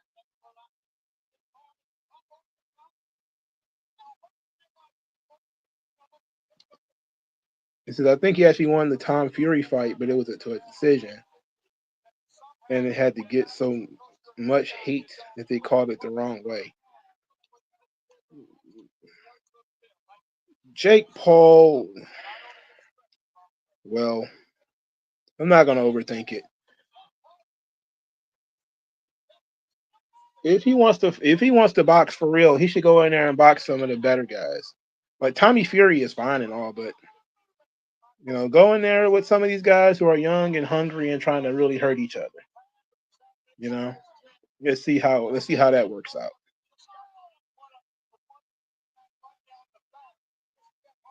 Ike Don became a Brock fan through UFC. Interesting. That's one of the few things that that's one of the few people I've heard say that. X9 likes Logan Paul, but not really Jake. I'm not really a big Jake Paul guy either, to be honest. Wayne and Wyatt Rhodes is their names. Oh yeah, those are their nephews. Yeah, their sisters' kids. I've seen them. Weren't they on Dynamite? It wasn't the Rhodes brothers on Dynamite. I think they were on Dynamite recently, like last year or something like that, right?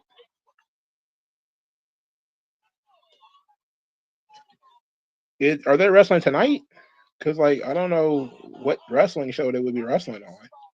Oh, you said Texas Pro. Oh, jeez. This match been going on for a minute. You talked about 100 different things during this match. You're not working their asses off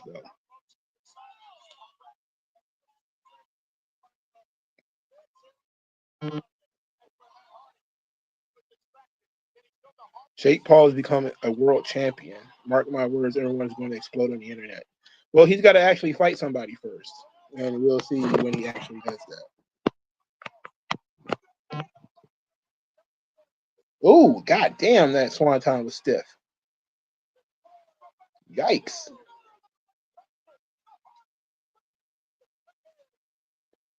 He said we haven't talked about wrestling in like 5 minutes. I literally forgot they were in the ring. After they got back in the ring, after they had the little conference outside the ring, I actually stopped paying attention.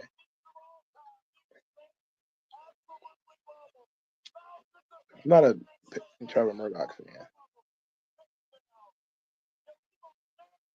You said, wasn't Lance Cade a Jericho lackey or something during the HBK versus Jericho feud? That's the only thing I remember him for. Yes, he was. They were trying to do something. They're calling him Heartbreak Cade or something like that. That's when he was supposed to get his singles push. I think he ended up getting fired, or I don't think he died while he was under contract. I think he got fired, and then he died. But yeah, they wanted to do something with them after this tag team thing was over. And Cade has a lot of talent. My God. If you actually put him in a match worth watching, then it would have been great. But they put him in this with and look, the Hardy Boys are great, but come on.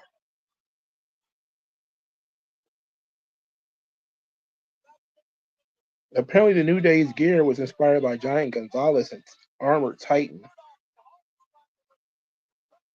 You mean the Gorilla Titan from Beast Titan is what they called it. And there he does the New Day and Ricochet. Interesting. 15 minutes was too long for this match.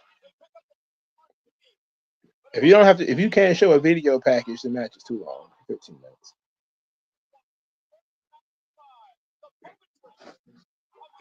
Yeah, he was one of the Lance K was one of the Shawn Michaels students they actually did want to do something with.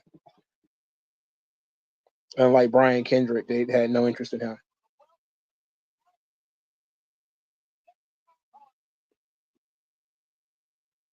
Got another hour of the show left. How many matches they got left? 2, 3?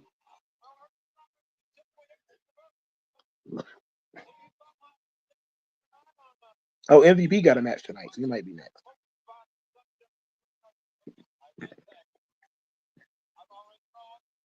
Paul London. Paul London's a Shawn Michaels student. I didn't know that.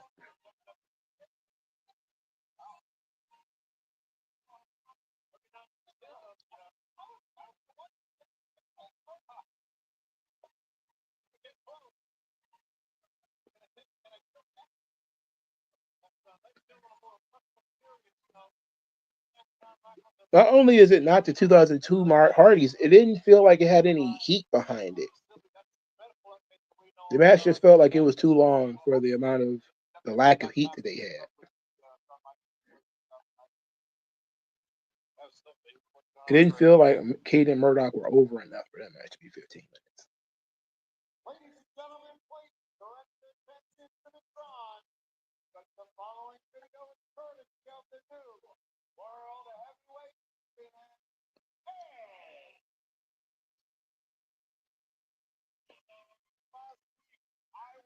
This fool got his own video package.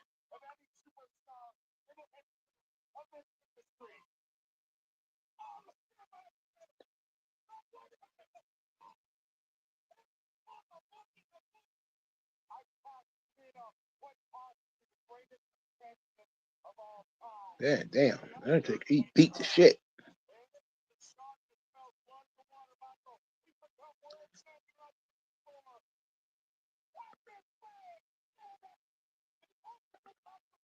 He didn't even kick out of it. He took that pin.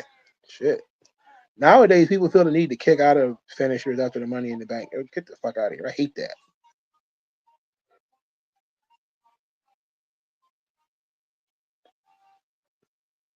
You should look up the Shawn Michaels Academy, a list of guys and girls that were named as his trainees. This show marks the last pay-per-view match for Benoit with MVP, and remember being pretty mid. I like that WrestleMania match, so maybe I'll like this one too, but hopefully it's not like a 30-minute affair.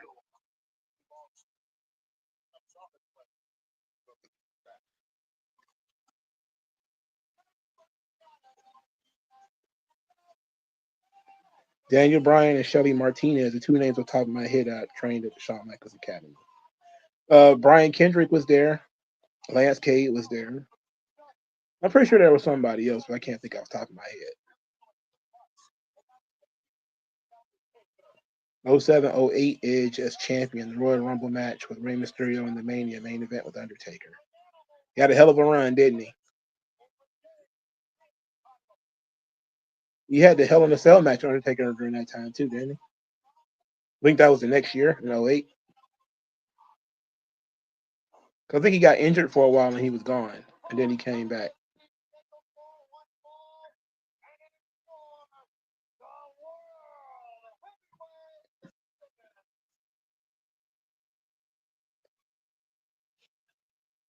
I wonder if current wrestlers like Wheelie, and let's just talk about wrestlers nonstop, even to girls at the club. Super fans, boy.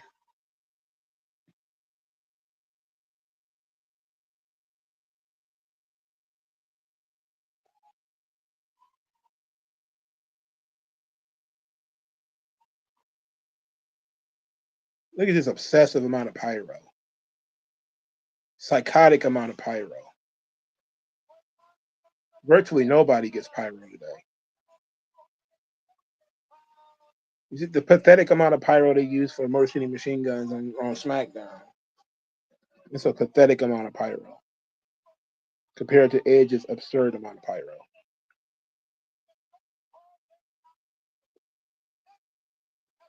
Edge had another Hell in a Cell versus Taker, but that was when he was with Vicky.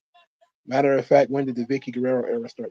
That was like '09. That was the shit. I hated that. But I hated that so much. I hated everything about that Vicky Guerrero Edge thing. I hated it so much.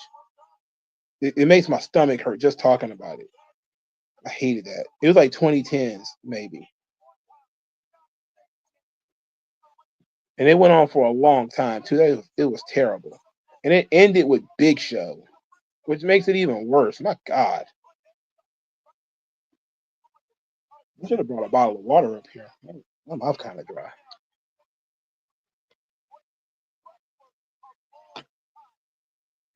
You said Peanut in the co-main event. What you mean the co-main event? Tyson Tomko was trained by Shawn and his cousin Michael Shane, who was game as the nephew of Shawn Michaels back in TNA. Yeah, I remember that from the Naturals, right? Wasn't he one of the Naturals? Michael Shane? Or the Naturals, two other guys that just look like generic white dudes.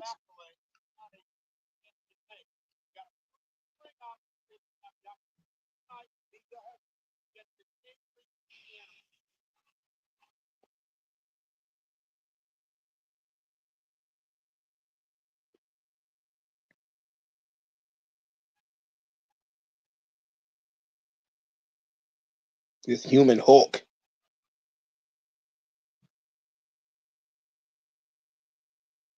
You know how the UFO like to hype up like the two others matches before the actual thing people paid for.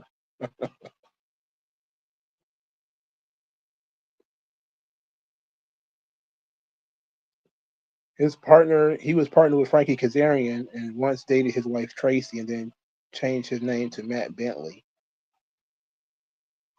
That's my question. I'm asking, like, is he one of the Naturals? I'm pretty sure. I know he was like an X Division champion, but I think he was one of the Naturals.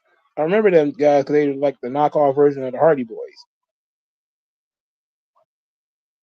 They have mixed feelings about it. Vicky was the biggest heel of the PG era. It wasn't all bad, but it wasn't all good. I hate it. She was in that wheelchair. They was making out. She was making out with the whole side of his face. It was the shit. So I can't stand this. I hate it so much. And then Chavo Guerrero was there, and then you had Zack Ryder and that other one. Ugh, I hate everything about that. That was so bad. That was gross as fuck. Kazarian is going to wrestle. Like he's wrestling. He didn't. I don't think he wrestled this week on TNA. He's wrestling next week. I think he's wrestling at their next pay per view. He's wrestling Joe Hendry, which is a mistake in my opinion.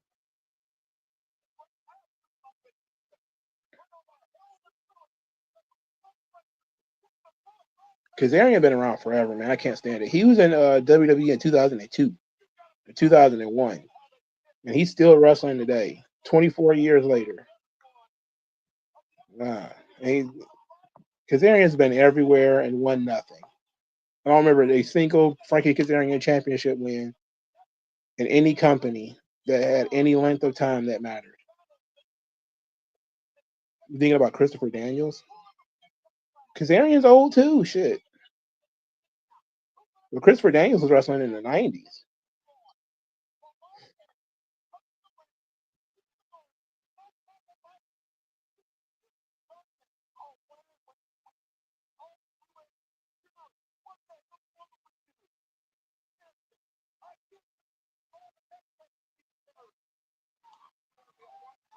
He said no, he wasn't a member of the Naturals. He started solo and they tried to make him the apprentice of Shane Douglas. Ah, okay. All right. Yeah, that wasn't going to work. Yeah, the apprentice of Shane Douglas, as if Shane Douglas was super washed by that time. Drugs and alcohol had ruined his life.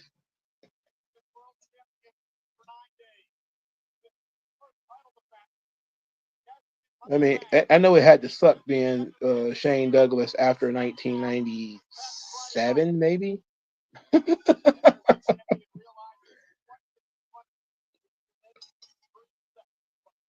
Seeing guys like Raven and Taz come up, even though I think he survived them. But in his early days of ECW, Shane Douglas was one of the best. Unfortunately, by 2000, when it would have made a lot of sense for him to be able to cash in, he was fucked up and down bad.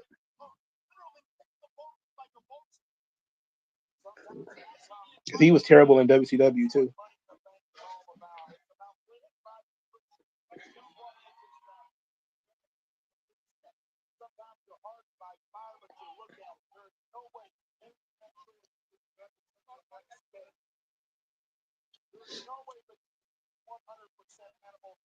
No, he's not. Don't you see his leg taped up? JBL, we get it.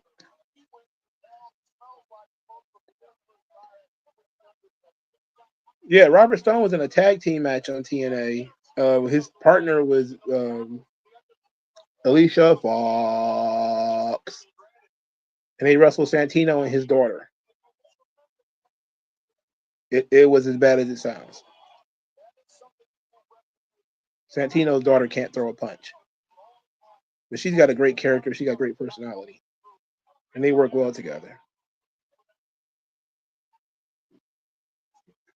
Sir John Legion says been watching Shane Douglas. Dude was a hell of a promo. He also helped get a lot of girls over. Well, yeah, he was great in the early days of ECW. He was great. He was one of those guys that when he got a chip on his shoulder, it really elevated his game. Unfortunately, it was in ECW. So, because when it came time for him to make big money, or have the exposure, it didn't work out.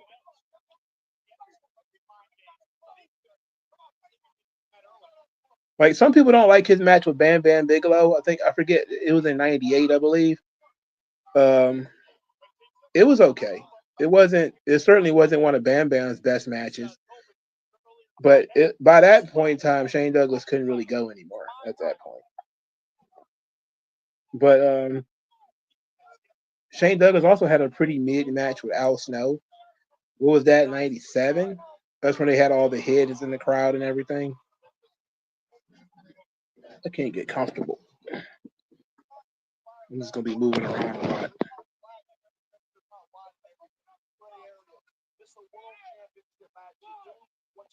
And Ariana Grace is stunning, though. Yeah, she's a beautiful girl. She's very charismatic. Athletically, she's not there, though.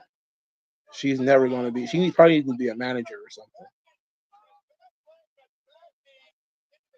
You think Alicia Fox is going to get put into the Hall of Fame? You think so? I don't know, man. Stranger things have happened. Shane flamed out at the worst possible time, way too early. Yeah, he was a young guy in the early '90s too, so he wasn't that old in like 2000. And by the time he got to WCW, it was over for him, man. He was beat. It was done for. He had been washed for like 2 years by that point in time too. He wasn't even particularly great in the last days of ECW either. And they was talking about bringing him to WWE, and then they left him, which was funny as fuck. Because he would not have done much of anything in WWE anyway. But he was a hell of a promo. That's true. And they probably would have gotten a nice push just because of his promo. But he wasn't really there anymore physically.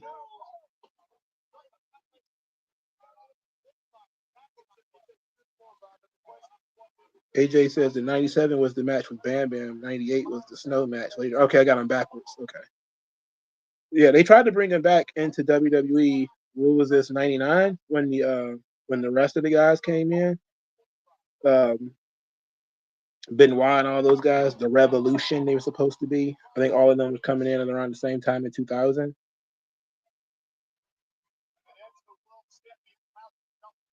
AJ says, I don't think Alicia Fox is going to be inducted. She's one of the most gorgeous women I've ever seen. I was a fan, but she didn't do a whole lot worth mentioning. She's a whole lot of character. I don't know about that gorgeous thing, though. Well, if only Shane let his hatred of Shawn go. Well, it's a crazy thing because his hatred of Flair and Shawn is what kept him moving. It's what kept him motivated. I don't think he ever would have let that shit go. His hatred of Flair and Shawn kept him It kept him sharp. Hatred can be a hell of a motivator, dog. It really can be.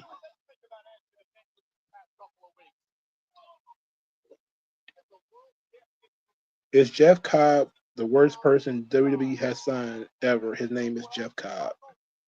His name sucks, but JC Mateo is not much better. It's just better than Jeff Cobb.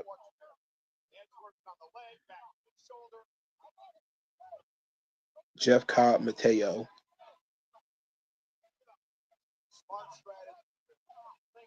That match with Bam Bam, I think he was injured during that match. Well, Shane Douglas, I think he was injured in that match with Bam Bam, but it certainly wasn't Bam Bam one of Bam Bam's better matches. I think Shane Douglas, he lost the belt to Taz, if I remember. I forget what year that was. I'm not sure if it was 96 or 97. I want to say 98 when he ended up losing the belt to Taz. But I think that was the last time he was like really good. But it's somewhere between 96 and 98. I don't know it off the top of my head. I used to know ECW's title history off the top of my head, but no, I don't.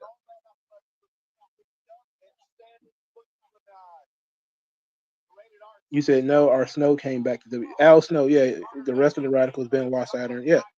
But Shane Douglas was supposed to come to WWE with Benoit, Guerrero, Saturn, and all those guys. They were all in a stable together in WCW, and they were all going to quit together. But they ended up leaving Shane Douglas.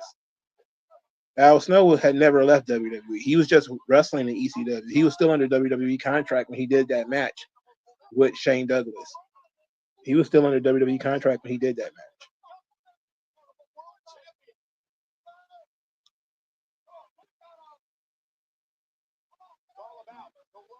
He said he cut some great promos. His first promo on XPW was legendary. Not that I'm putting over XPW, but that Shane promo was fire.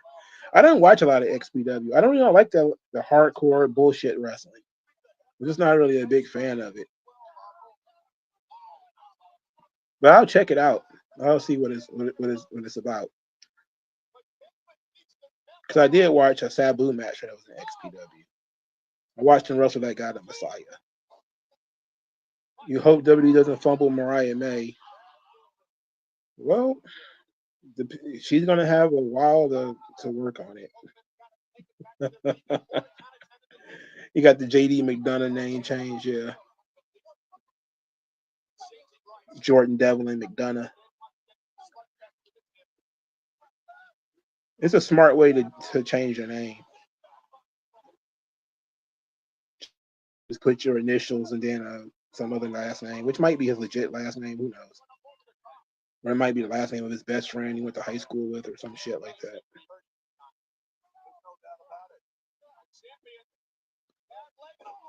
That was a hell of a power slam there by Batista.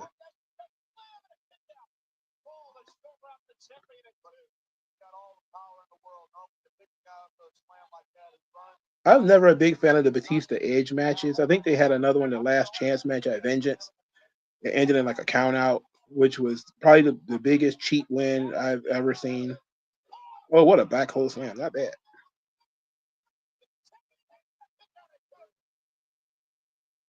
Harley Cameron in the next year or so would be funny.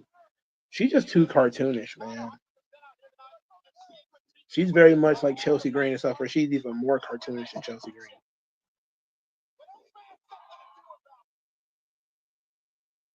You know, Mariah's what, 24, 25? They'll probably stick around NXT for a year. Yeah, she'll probably be in NXT for a couple of months. Probably not a full year because I don't think Stephanie and all them was down there a full year. But it might take a full year to establish like Julia, Stephanie, Jordan, and all of those girls on the main roster, and then you open up and Roxanne, and then you'll open up a spot for Mariah. But she could be a big star on NXT for a while.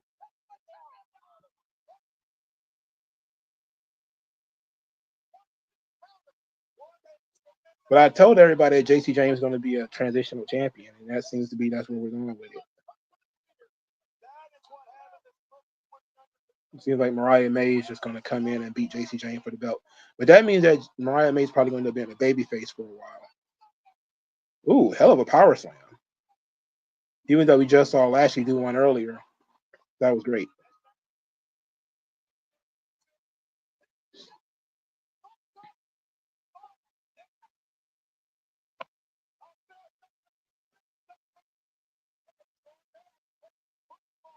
Because the females usually have a better chance. Oh, spine buster. Hell of a spine buster. Oh, wait, he sold the leg. 1, 2. Oh, very creative finish there. Oh, wow. What a finish. That was actually a very good finish. And he won the match clean.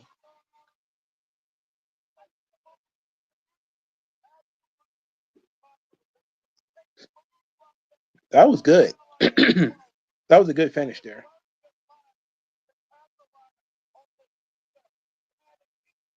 I like that. We probably got 2 matches left. Yeah, I like JCJ. I hope she's the champion for a little bit. I don't think she's going to lose the belt immediately. But she's probably going to be champion for about a month or so. I know Indy Hartwell wasn't champion long at all. She was a champion like 2 weeks and then lost. But I think JC Jane's going to be champion a little bit longer than that. She might last until Evolution and then drop the belt there, which is where they'll probably bring in Mariah May to challenge her.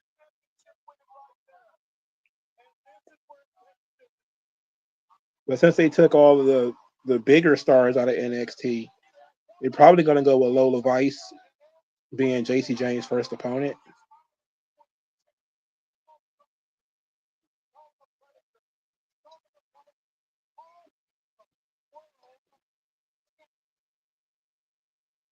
We need some baby faces though. Like they need to raise Thea Hill up or something. 2007, 2008 was the era of Batista where he would get endless world title matches until he wins just to have mid-title runs. They was doing the same thing with Edge. These guys would be in the title picture forever, never going anywhere. It seemed like they were wrestling each other or wrestling for the title literally all the time.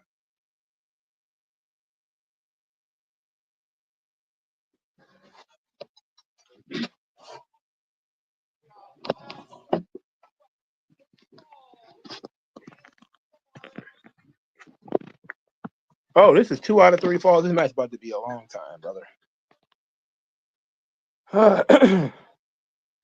He said Thea Hill had a glow up. Yeah, she's been gone for a little while. Wonder what she did. Taz beat Shane Douglas for the ECW title in '99. Interesting. Okay. I knew it was around that time period, but I couldn't put my finger on it. Because I know Douglas was champion for a while, and he actually won the belt from Bam Bam Bigelow, but I couldn't remember what year that was in. And I think he had lost it again and won it back, but I don't remember. But I thought Taz was in the main event of ECW longer than that, because he if he won the belt in '99, he was chasing for it, a year or two before he actually got it. 'Cause that's when he was doing the FTW thing.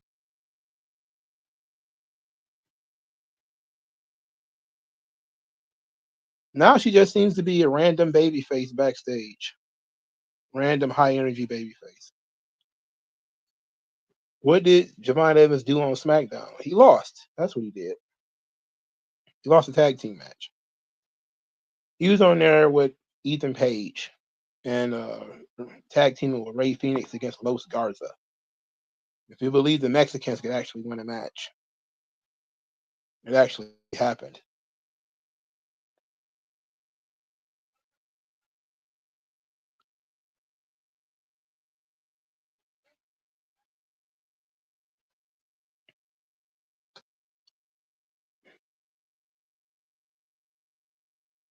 Oh boy. That's how you build. Yeah, you build up people by losing. They'll like you more if you lose.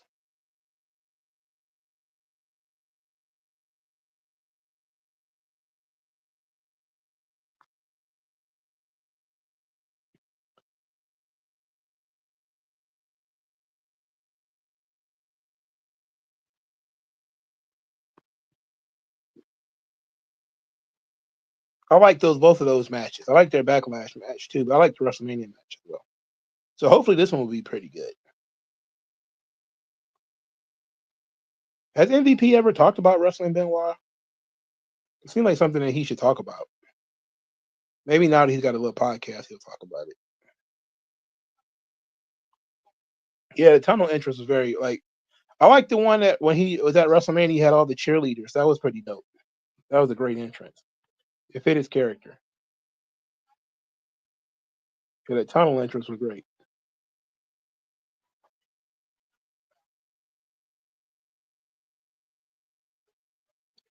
I wonder whose idea it was for him to come out of a tunnel.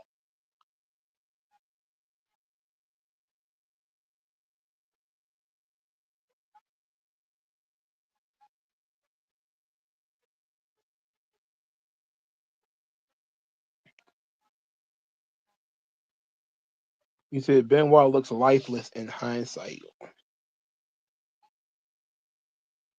And he looks fine to me. It's just I think we're looking at him differently now that we know what he's done. You know,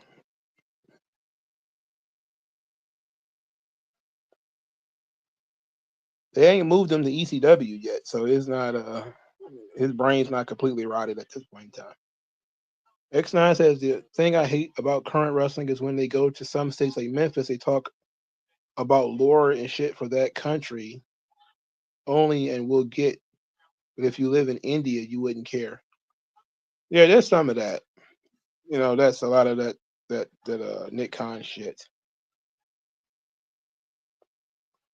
MVP has talked about wrestling Benoit before. He said gaining Benoit's approval meant the world to him. Oh, that's nice. How sweet is that? That's very sweet. It's crazy. MVP was much better in WWE than he was on the Indies. He was actually kind of mid on the Indies, but he was much better in WWE. He had definitely found a character that worked. Um, it was just unfortunate that his push stalled when it did.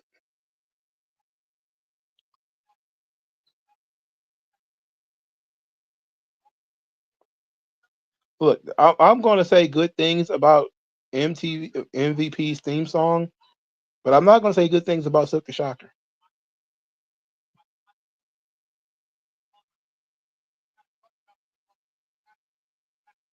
You said I enjoyed the moments where he was losing matches and lost income and his tunnel insurance. He was bum ass Corbin, bum ass Corbin.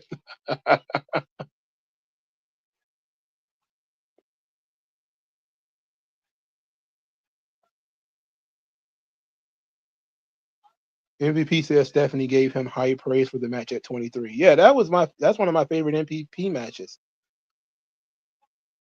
He had some pretty good matches with Kane too, believe it or not.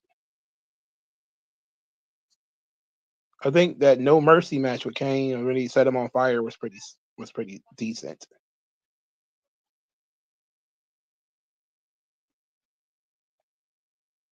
Like they don't even have Inferno matches anymore. Triple H doesn't believe in having gimmicks like that. We're gonna set shit on fire. How about it? Yeah, let's talk about that. Let's set something on fire, cuz. Didn't Bray Wyatt do a Ring of Fire match? Was that under Vince? That was the last one. It was under Vince, right? The MVP losing streak, in hindsight, was low key genius. He took away his inflatable tunnel. I felt so bad for him. I was really pissed at that at the time because I become an MVP fan. Yeah,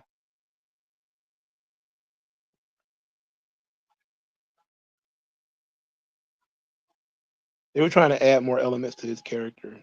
I don't know why they decided to randomly give people losing streaks, but probably just to test them.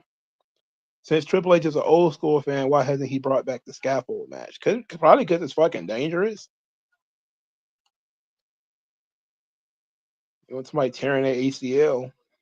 I'd rather them do fire than that damn scaffold.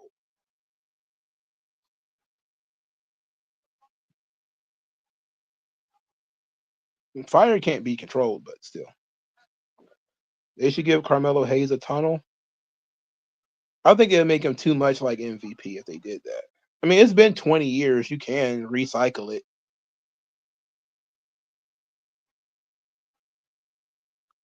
It would be nice if they gave him cheerleaders. I'm all about cheerleaders. They should give him some cheerleaders.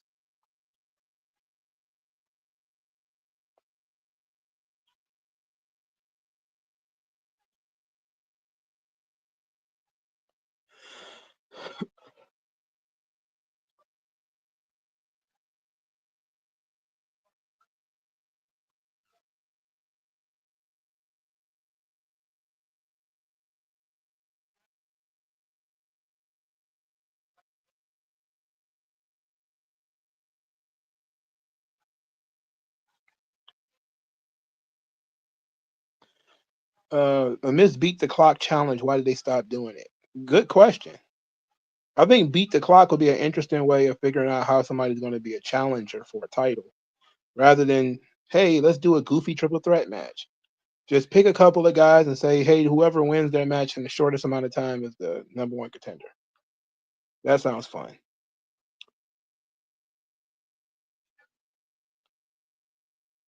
That's Tama Tonga and Stardust Mago. They're rolling their things to the ring with their Starbucks cup. Like, this seems like something I'm not supposed to see. What's next? We're gonna watch them do their taxes on the way to the ring. He's on the phone with his accountant, Michael. Why would I care about that? I don't want to see him come to the ring. Show a video package.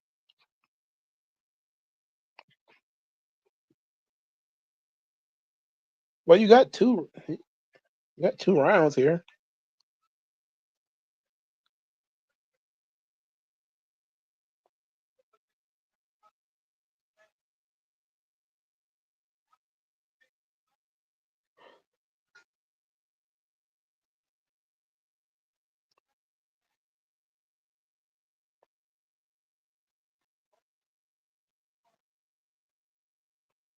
Oh, that Yakuza kick. I always liked that kick. But he gave himself up with that joint.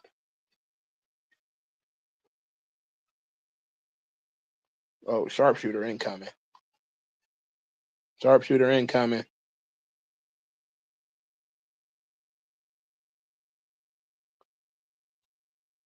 Got to the ropes. MVP is the third black man to wrestle in a singles match on this show. I'm about to be real woke. He's the third black man to wrestle in a singles match on this show. Oh, it's been 2007, cuh. Lashley wrestled in a singles match. It wasn't long. Elijah Burke had a pretty long match, and now MVP has a match. In 2025, we can't find enough black guys to have singles matches on TV. Sir John says, I thought Melo Hayes' character was an MVP ripoff. First thing that popped into my head when I saw his eventual vignette on NXT, I immediately thought MVP, but how does he need a female? But he does need a female valet. Yeah, I mean, the Miz helps him, but I think if you put a girl with him, it's better. I know I think he's dating Kalani Jordan. They should put her with him. Oh, I hate that overdrive. That's the worst move in wrestling. He won the first fall with it, though.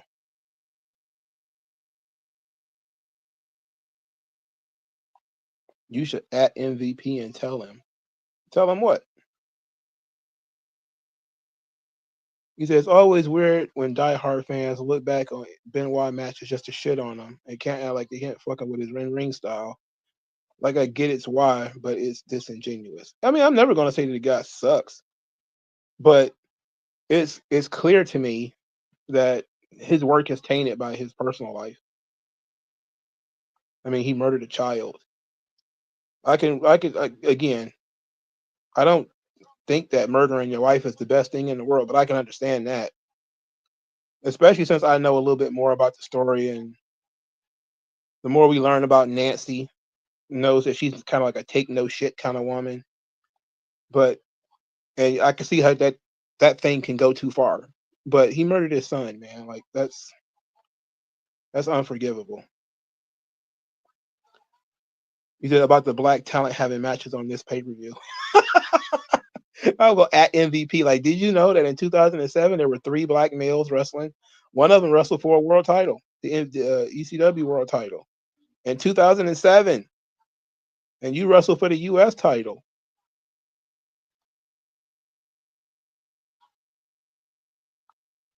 There are also more matches on this card than it usually is on Raw or SmackDown or anything like that. And if you expanded things and just said men of color in general, you're talking about Carlito, who is Puerto Rican, Umaga, who is Samoan, the Great Khali, who is Indian. So you have like a very diverse roster here of guys, and it's just 3 black guys. And if you just go person of color, now there's no women on the show, so it's not like the most diverse thing in the world, but it's interesting. Did you know you wrestled a dead guy, a guy who murdered his child, MVP? Do you remember that? Yeah, MVP finisher was terrible. The play of the day, whatever it was called. It was called the Playmaker. It was the shits. I hate the overdrive. To be honest, Triple H isn't really beating the waste of some allegations. MVP may have a point. He most certainly has a point.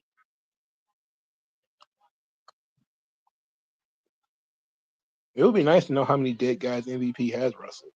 How many guys have you wrestled that are dead, MVP? I would ask random wrestlers that. Like, hey, how many guys have you been in the ring with are dead now? I'm sure it's quite a few. It was fucked up.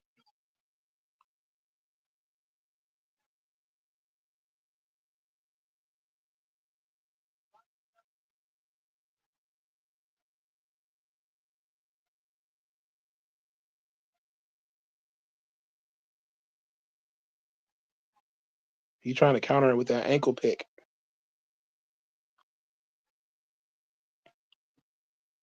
That's the thing about Benoit. Like he doesn't like lay still and let shit happen. He's constantly fighting and scratching. And Benoit matches look like real fights. And it's has a lot to do with like his facial expression and how he sells things and how aggressive he is.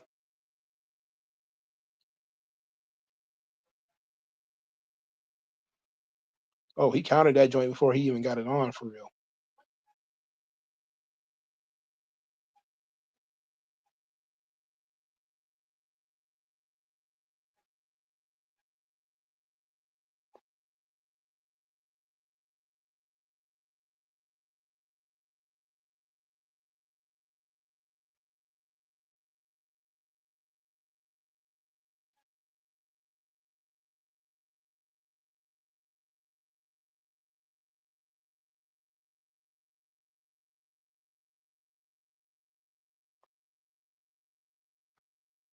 At Hulk Hogan, hey brother, fave dead guy you wrestle. Pick one. There are so many. God damn. Hulk Hogan wrestled a lot of dead guys. Paul Orndorff, Andre the Giant, Ultimate Warrior, Randy Savage.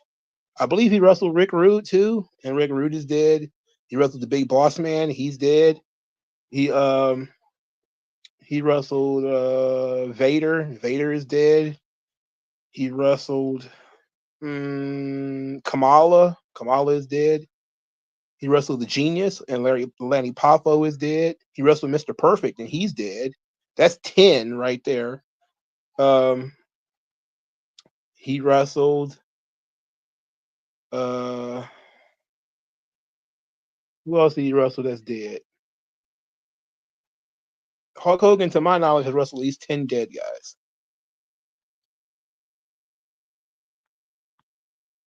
Sid, yep, Sid is dead. That's 11. Sir John says, what I always appreciated that Benoit wouldn't always lock in the crossface immediately. There would be a second or two of struggle before ascension it in to build the suspense. It's good stuff. Absolutely, I agree.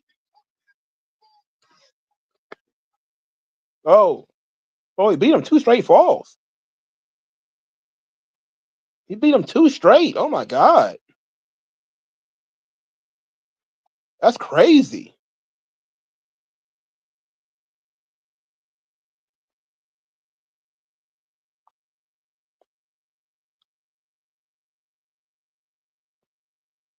Oh my goodness. Yeah, this is Benoit slipping to. He's on his way to ECW after this, I'm pretty sure, right? Oh my goodness. Damn, 2-0. That's nuts. Poor Benoit. If he hadn't murdered his son, I'd feel bad for him. I think Hogan has wrestled more dead guys. I think Flair might have wrestled more dead guys than Hogan. Because there's probably a lot of territory guys I don't even remember that are dead now. Let's just think about all the Ric Flair guys. All the guys Ric Flair has wrestled that are dead now that I know of.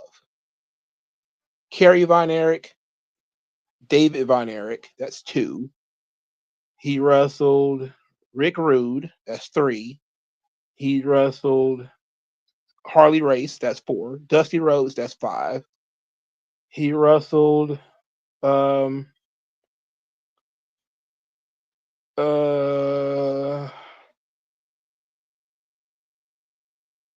Benoit, that's 6. Eddie Guerrero, that's 7.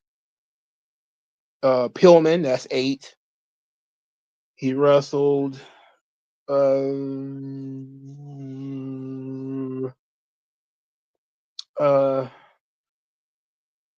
Sid, that's 9.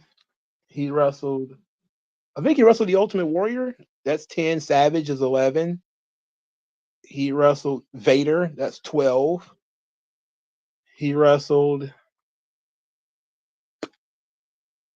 the Junkyard Dog, that's 13. Superstar Billy Graham, that's 14. He wrestled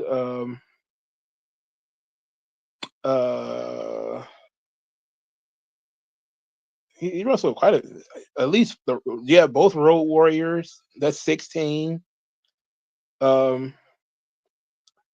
Jesus Christ, 16 dead guys, and I'm not even, and I'm jumping around like.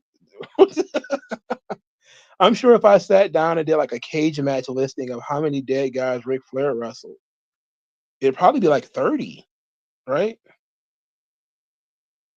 It'd probably be like 30 if I'm not mistaken.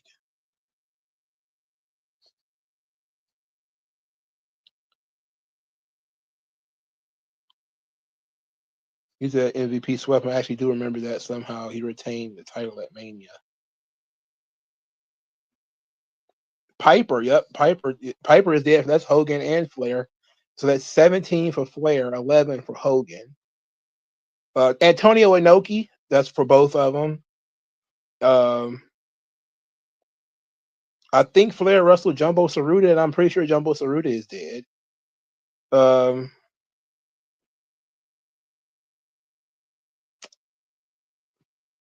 God, I haven't even counted some of the like Mexican guys they might have wrestled. Jesus Christ, they wrestled Earthquake. Yeah, Hogan wrestled Earthquake, and so that's 14, 15 for Hogan.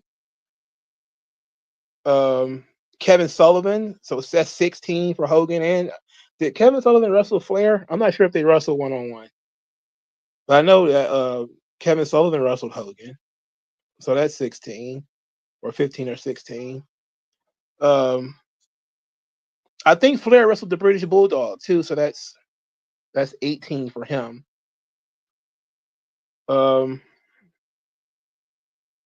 Flair also wrestled Mr. Perfect, so that's 19.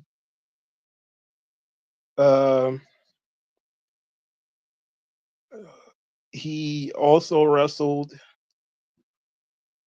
Oh my God, it's getting dark. This is getting dark. That's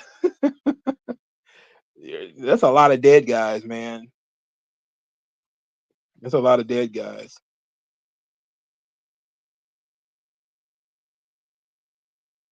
There's a lot of guys. You said did Flair wrestle on? I was thinking that whether he wrestled on or not, and I don't think so. Yokozuna for Hogan, so that's 20 for Hogan. I think Flair wrestled Umaga too, if I remember correctly. I think Flair wrestled Umaga. Um, that's like 21 or 22. And that's that's without even knowing who he wrestled in TNA who might be dead. I have no idea. But Hogan has wrestled like over 20 dead guys. You know, and Flair it's got to be almost 30. He got to be over 30 for Flair. Like, I'm pretty sure people who know more about the territory era can say like he wrestled this guy and this guy's dead.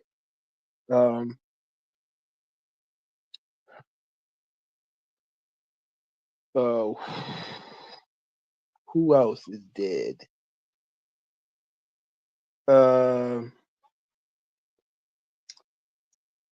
Jesus Christ. That's a lot of people, man. That's a lot. Yeah, it's way more than 30. Scott Hall, yep. Flair wrestled Scott Hall, so that's 25 for Flair. I don't think Hogan ever wrestled Scott Hall. But they were partners, but I don't think they ever wrestled each other. Um, you gotta ask Martha Hart for that. I'm pretty sure she wouldn't remember it anyway. The rest were Flair wrestled Hogan. The Giant Gonzalez. Did Hogan wrestle Giant Gonzalez? I think he may have, didn't he? Yep, I said Inoki. Um, Inoki is one for both of them. We'll be here all day. We talking about the Japanese guys who are dead too, and the Canadians and shit. Um, I think they both wrestled Paul Orndorff. I think I already counted Orndorff for Hogan, but he certainly counts for Flair. I already counted Piper for both of them.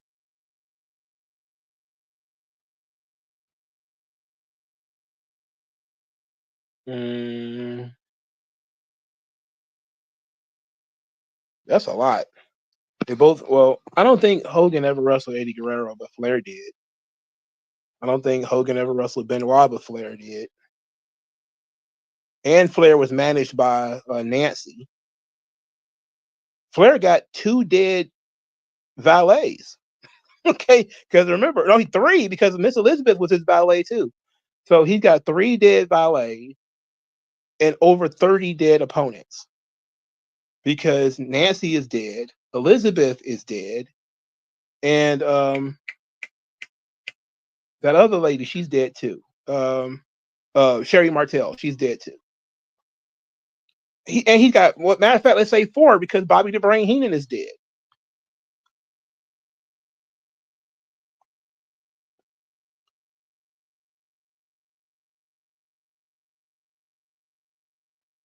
He said off topic, but Scott Hall never participated in a Royal Rumble match. You know what? That's true. Because in his first Royal Rumble, he wrestled Bret Hart. In his second, he wrestled he wrestled Jeff Jarrett. He didn't wrestle into the Royal Rumble match. And in '96, he was never in it.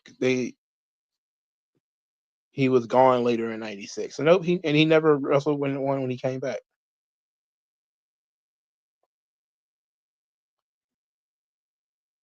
Yeah, but when it comes to Flair, it's a lot of death, man. 4 or 5 dead managers and over 30 dead opponents. It's crazy. It's way over 32 if you start taking into account all the territory guys. And all the guys that I don't know are dead.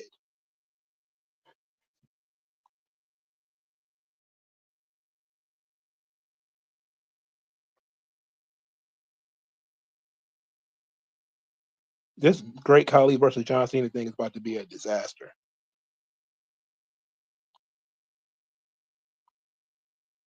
This is what acromegaly does to your head. Look at this guy's head and face.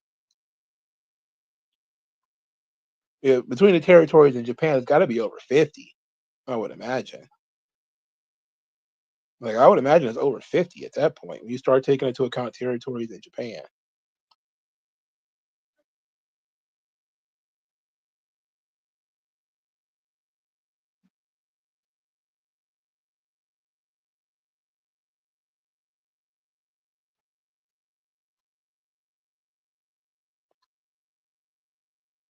He said that was a fun sidetrack. Yeah, that was very dark. Let's count the dead guys.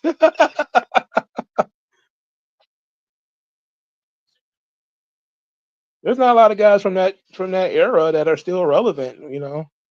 I guess with Undertaker, you could talk about all the dead guys he wrestled too. It's still a lot,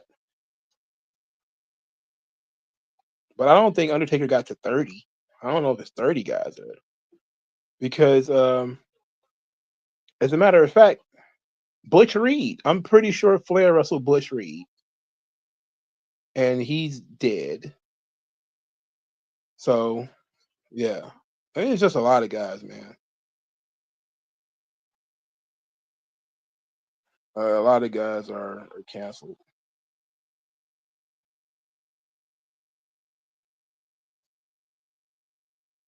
Look at this gigantic human being.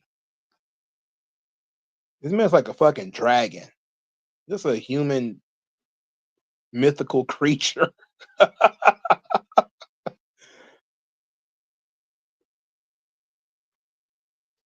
This was a good job by Cena. Because he doesn't have to do anything. All you gotta do is bump and sell. He said Hulk. Yep, Nick Bockwinkel. Shit, I forgot about that. Yeah. The Iron Sheik. That's another one. Shit. Yeah. Flair wrestled Bockwinkel too. He was old enough to wrestle Bockwinkel.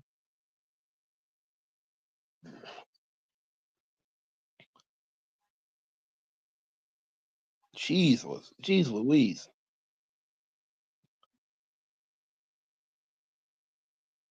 That's a lot of guys, man. That's a lot of dead people.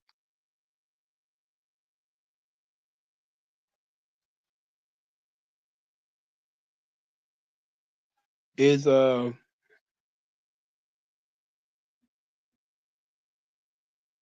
Jeez. Hogan doesn't have any dead managers though, but he got. Well, as a matter of fact, he might. I think he was managed by the Grand Wizard, and I think that guy's dead.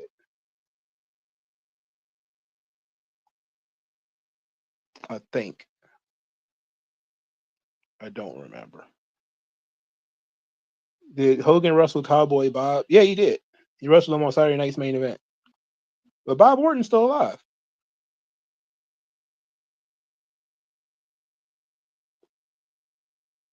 Um. Oh, he wrestled Terry Funk. Both of them did. So Terry Funk is another one. Um. At least 5 from Taker's WrestleMania streaks are dead. Snuka, Gonzalez, Bundy. Hogan wrestled King Kong Bundy too at WrestleMania. Yep, that's another one. I think Ric Flair. I don't think Ric Flair wrestled King Kong Bundy though. Sid, both of them wrestled Sid. Sabu and Flair. I don't think Sabu ever wrestled Ric Flair. I don't remember them ever being in the same place. Hogan also wrestled Vern Gagne. Yep, Vern Gagne he's long gone. He's long gone. Yeah. Um, God damn, if you go back to when Hogan started in like 1979, there's probably a hell of a lot of guys from that era that are dead. Um, Pretty much anybody who was an adult by that point in time is probably expired. Um, yeah, let's stop talking about dead guys. People are starting to get concerned. Right now, Cena's trying to make a comeback on the Great Khali, and the Khali is throwing Cena off.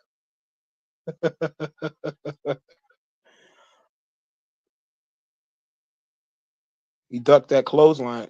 Oh my lord! He just threw a roundhouse kick. Oh my lord, that's scary. Yikes! Flair did wrestle Buddy Rogers. He sure did. The Battle of the Nature Boys. He also wrestled Buddy Landell, who was also dead.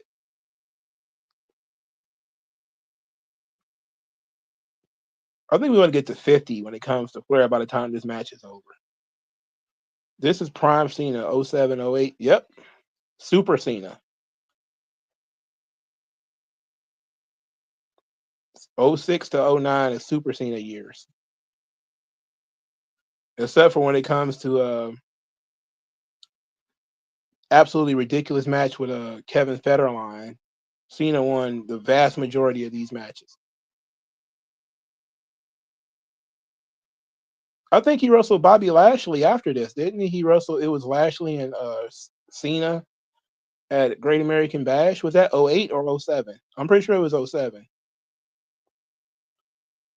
Yeah, I would imagine this match couldn't be long because Khali can't go forever. Look at this guy. He's a golem. What can he do really?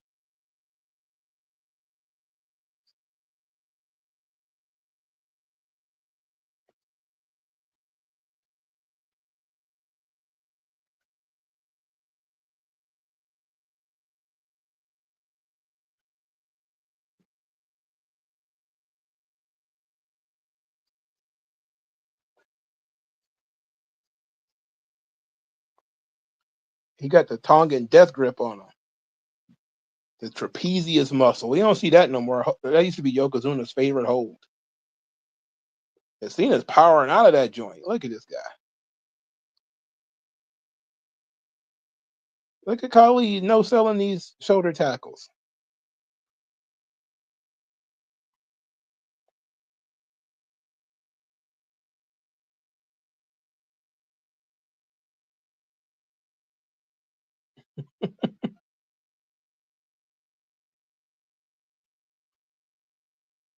Oh Lord.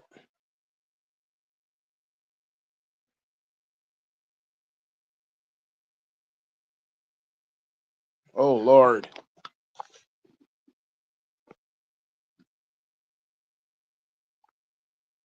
He said, "Oh 06, he lost the title 3 times. You didn't see him complain. A wrestler lose a title once, they crying backstage wanting to quit." Well, he had to know that he was going to be fine. That he's John Cena for God's sake. He said Super Cena was still going strong in 2010. I remember that year. I think he lost to Miz at Mania. That was 2011 when he lost to Miz at WrestleMania. He won the title immediately after that, though, so it was horse shit. But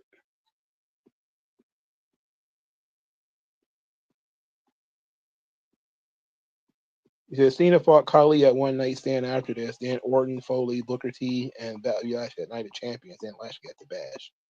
All right, that makes sense.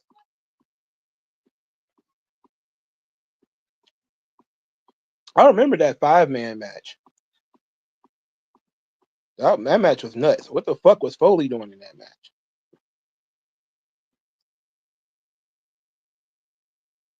But that was the night Benoit was supposed to be the champion of ECW, and it didn't work out.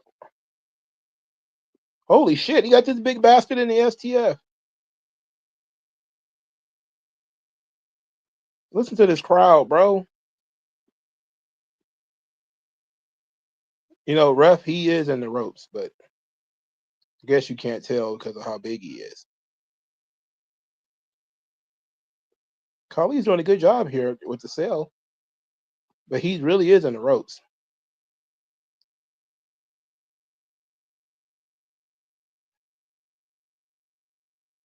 Whoa, whoa, whoa, whoa, whoa. What was that? What was that? Holy shit. Oh my good God. How good God Almighty. He won by submission? Yeah, this is absolutely Super Cena. Super Cena beats the Giant by submission. It looked good though. Why Khali selling his leg though?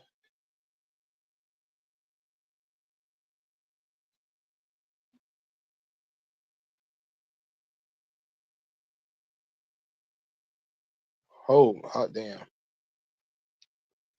You said last one, both Hogan and Flair wrestled the Road Warriors. They did.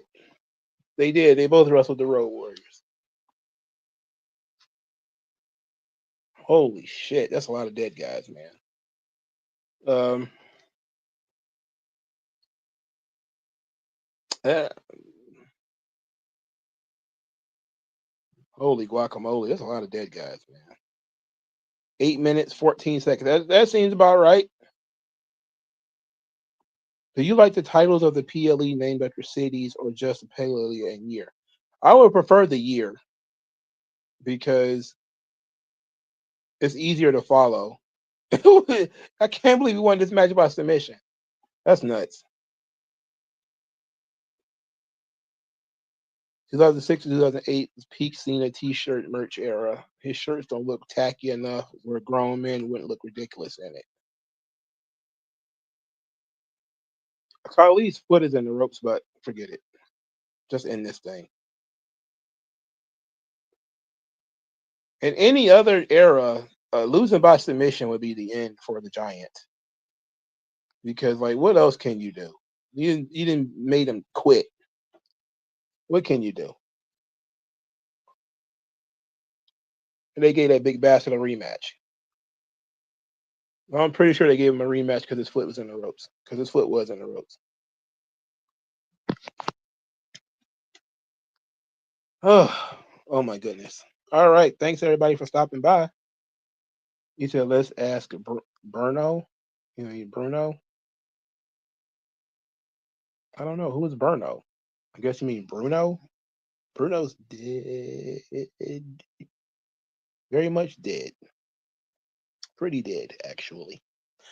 All right. So the pay-per-view was okay. It wasn't great. I wanted to watch Sean and Orton. They gypped us out of that. And instead they stretched out CM Punk versus Elijah Burke, which they probably could have truncated that match. Flair and Carlito was too long as well, and so was Murdoch, Cade, and the Hardy Boys. But overall, Benoit and MVP was pretty solid. It actually wasn't torture watching John Cena wrestle with Great Khali. The whole point was for Cena to slay the Giant, and he did it. I'm disappointed that we didn't get the Orton Michaels match. Like I wanted that. And Edge and Batista is basically it was a great finish, but it was a sort of normal Edge Batista match, if we're being honest. All right, y'all. It's time to wrap this thing up. I appreciate y'all. I'll talk to you guys later. Peace out.